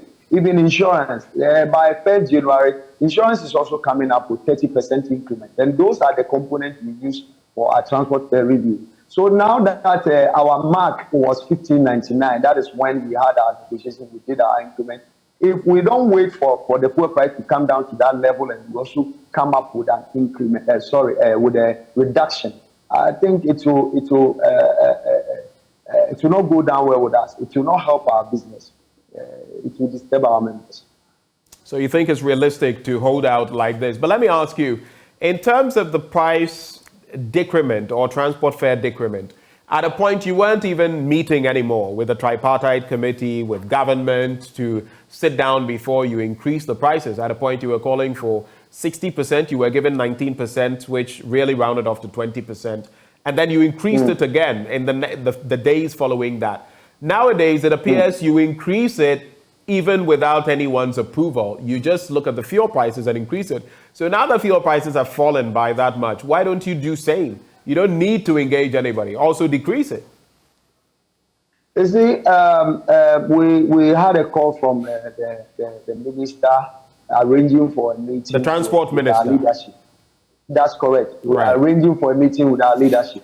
You see, we have not cancelled this regulation, or if I may put it this way, the agreement that we had with the ministry. We are not cancelling that. So these things comes in when we find out that the ministry is also failing in some certain areas. That is where we want to build, this relationship again, to make sure that, because when it happens like that, you find out that everybody out there will be doing his own things, and it doesn't, help the business, and likewise, it doesn't also help our clients. So that is why we now want to make sure that the ministry should set up that anytime there has to be a transport increment and we send a proposal, they should quickly respond so that the right thing, should be done. We don't want the situation whereby transport operators or drivers will be out there doing their own thing. Everybody will be charging his own fares and all that. We don't want that situation. If it happens like that, it creates a lot of confusion, chaos, and all that. So two things. So we two things very quickly. You're basically saying you want the transport ministry and the minister, that is Kweku Ofori-Esiama, to be more proactive. But in another breath, it can also be deduced that if the drivers have got to the point where they can increase fares on their own, it means Mother Union, the GPRTU, you, the leadership, are failing. Come again. You say the leadership are failing. I am saying that on the one hand, you're saying the ministry, the minister, should be proactive so that when you put in petitions for transport fare increments, they can be dealt with quickly. But I'm also saying that if we get to the point where your drivers, and you are the largest union in Ghana, your drivers can arbitrarily, on their own, increase transport fares. We saw someone die, if you remember, on the back. In fact, one person, a woman, badly injured, her head, a gash. Another person died in a scuffle with a trotro mate or a conductor. So I'm saying, if we get to that point, is that not a failure for the GPRTU, your union, and you, the executives? Yes, when it happens like that, you may put it that way.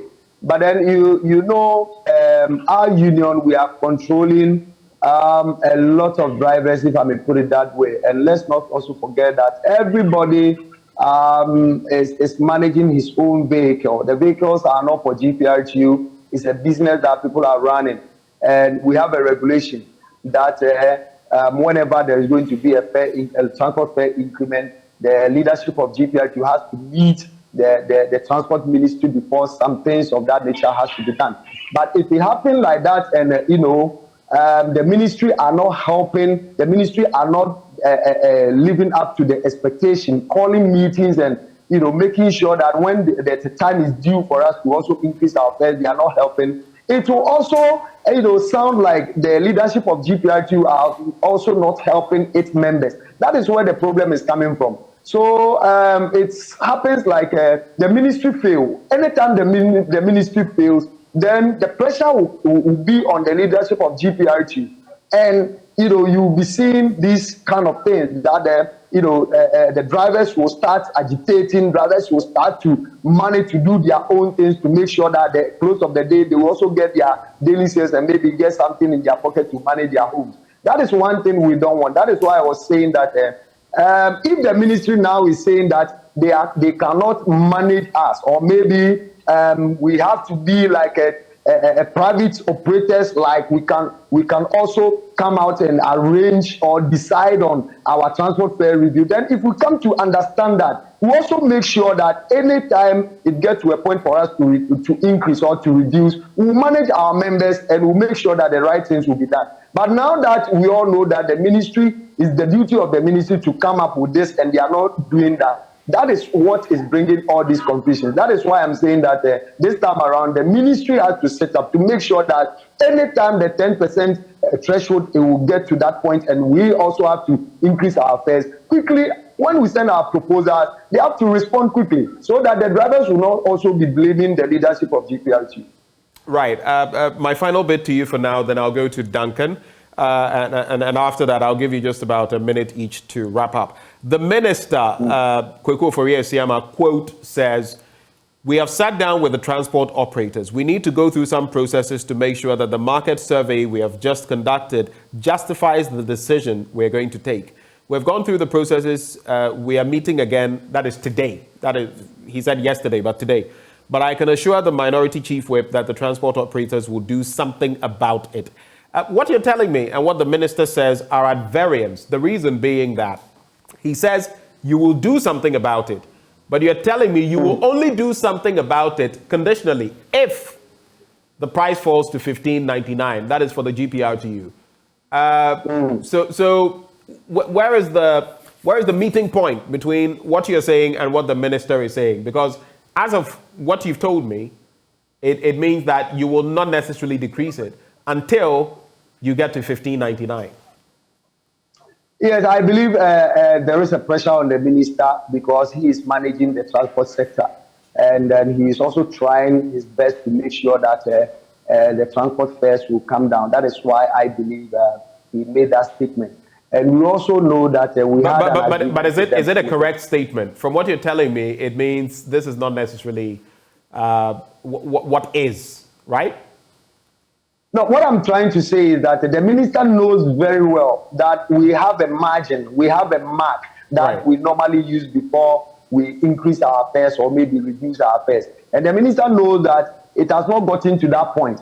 So maybe he is thinking that, okay, fine, they are my people. Let me go and sit with them, try to talk to them, try to convince them, explain things to them to sacrifice something. That is what I believe he's trying to, because mostly some of the times when we write proposals to him, asking for a transport fare increment, sometimes he do sit with us, sometimes he do negotiate, sometimes he do explain some things for us to understand that, oh, we should hold on, blah, blah, blah, blah. So I think that is why he's also saying that he's trying to meet the leadership of the transport operators to talk to them, to see if they can do something about it. But I think it's not going to be a force or maybe something that he's going to say, yes, it has gotten to a point where you have to reduce your fare, because he knows very well that it has not gotten to where we are supposed to reduce our fares. He knows it's not got to that point yet. That's the 10% mark. Yes. No, you see, if we are mentioning 10%, let me explain this, Ben. So very quickly on that. Okay, the time we had our 20%, that is May to October, that we increased the 20%, but then the fuel price has been increased 42%. Meaning that, supposing we're supposed to increase our fares, we should have increased it by 4 times until from the 15.99 to 23.49. I think it was also increased for about 46% or thereabout. So we didn't increase exactly by the 10% threshold. So if we are to reduce, then basically it will not come with a 10% because it exceeded before we did our increment. That is what I want you to understand. My final bit to you, and then I think I can let go of you and deal with Duncan. So should we hit 15.99, right? When we hit 15 cedis and 99 pesos, by what percentage can we expect your transport fares to fall? 10%, 15, 20, 30%? What can we expect? Ben, for that one, I cannot tell now. The reason why I cannot tell now is that we are not using only the fuel price to do our calculations. We use spare parts, lubricants, and taxes. So when you get to that point, we also go out there to go and check the spare parts, how much percentage that has been reduced from the spare part. Likewise, the lubricant and... Well, I think I get the thrust of what Samuel Amwa was saying. He is with the GPRTU, and he was basically saying that even if it falls to 15.99, the transport fare decrement will not be immediate. Samuel, you're back. You speak for yourself. Let me not speak for you. Samuel Amwa, yes, if you can hear me. What I'm trying to say is that... yes, I can hear you, Ben. Can you also hear me, Ben? I can hear you. Go ahead.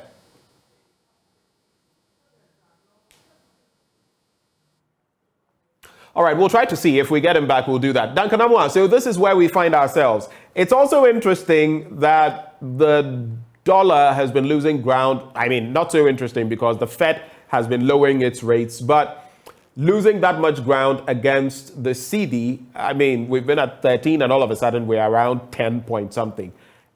How does that strike you? And secondly, what accounts for the price differentials from fuel pump to fuel pump? So how is it that sometimes you can have such disparities, one fuel pump to another fuel pump? Is it the quality of the fuel we get? What goes into it? Very quickly on that, please. Well, Benjamin, let me wade into the GPRTU position. All right, so Duncan, let me just say that you have 2 minutes to speak to these issues. No problem. It's up to you. It is quite unreasonable on the part of the biggest constituents to us at COPEC to have the kind of argument being advanced that they won't reduce first and that they would only reduce at 15.99. Right. Let me point out, at 15.99, they met with the ministry.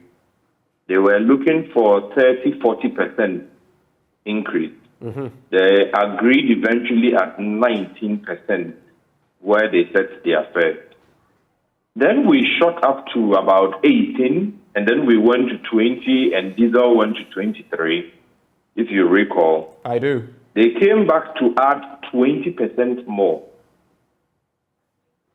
So it's just not been, the 19% increment that we've had to record or recorded.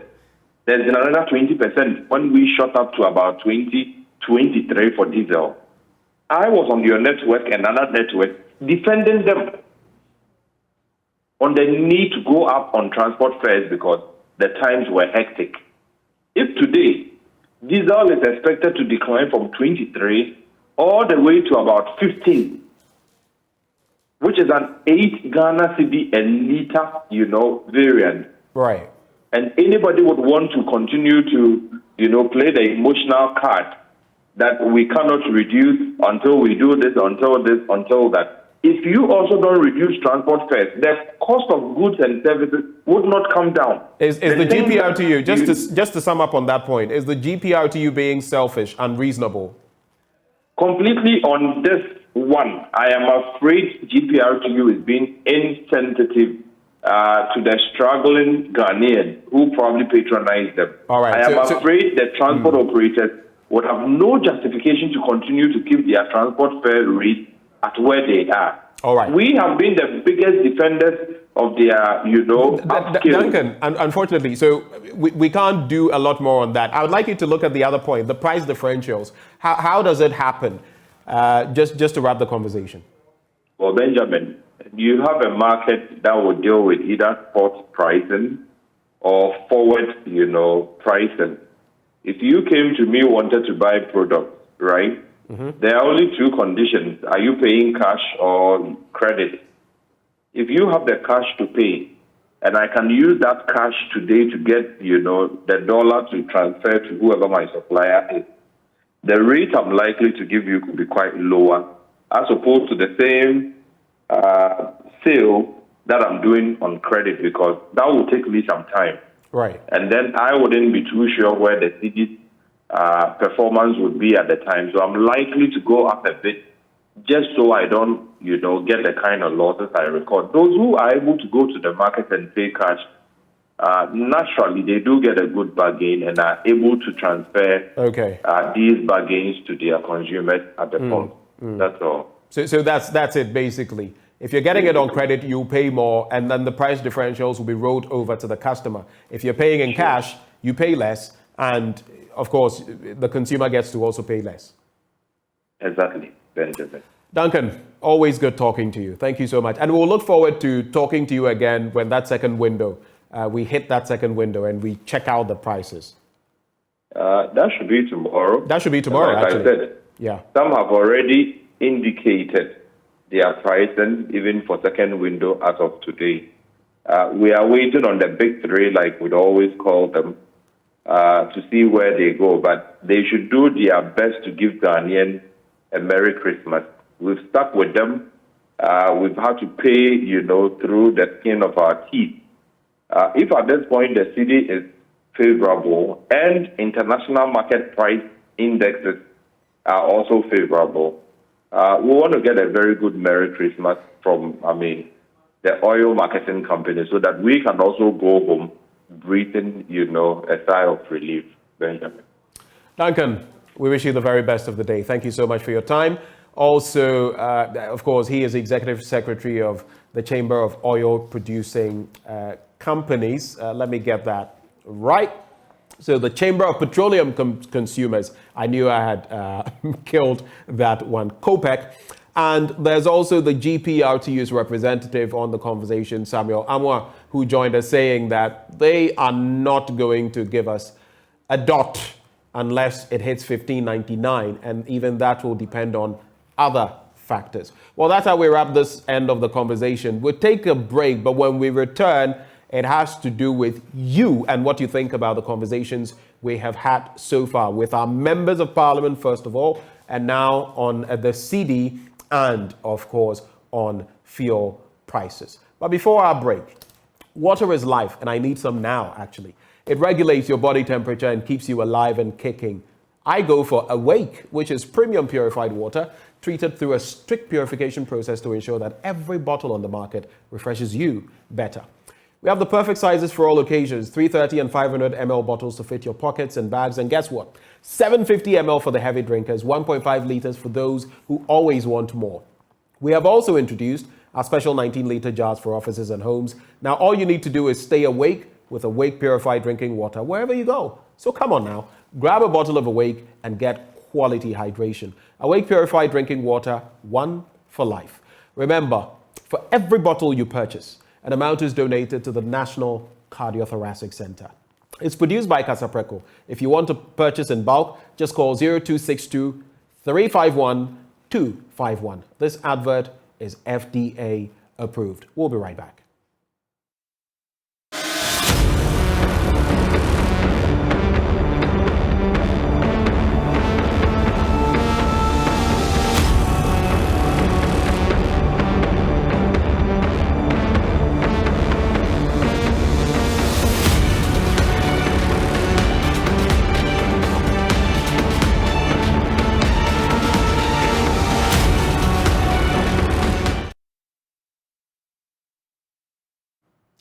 Welcome back on the show. It is Bernice and Benjamin. Maybe before we go, if we could sneak in one call, who knows? You could be the lucky caller. If not, we'll be out of here in about a minute. You know the number to call, 0302-211-691. Some interesting conversations we've had. And today, the MPs nearly set the place on fire. Honestly. I could see you. No one wanted to keep quiet for the other to speak. But I think basically they shared their thoughts with us on the IMF and when the government was too late in going on the National Cathedral. On the National Cathedral, which we spent a lot of time on. And that was because,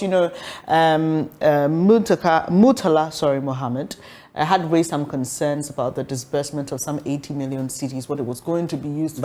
That's for the 2023 budget, exactly. So that's what we are. And so there were concerns about that. So we dwelt quite a lot on that, spent quite a lot of time on that, but there were interesting thoughts also. But we know, Benjamin, that the NDC's elections are coming up over the weekend, and your election headquarters will be bringing you everything you need to know on the ground, on air, online. Yeah.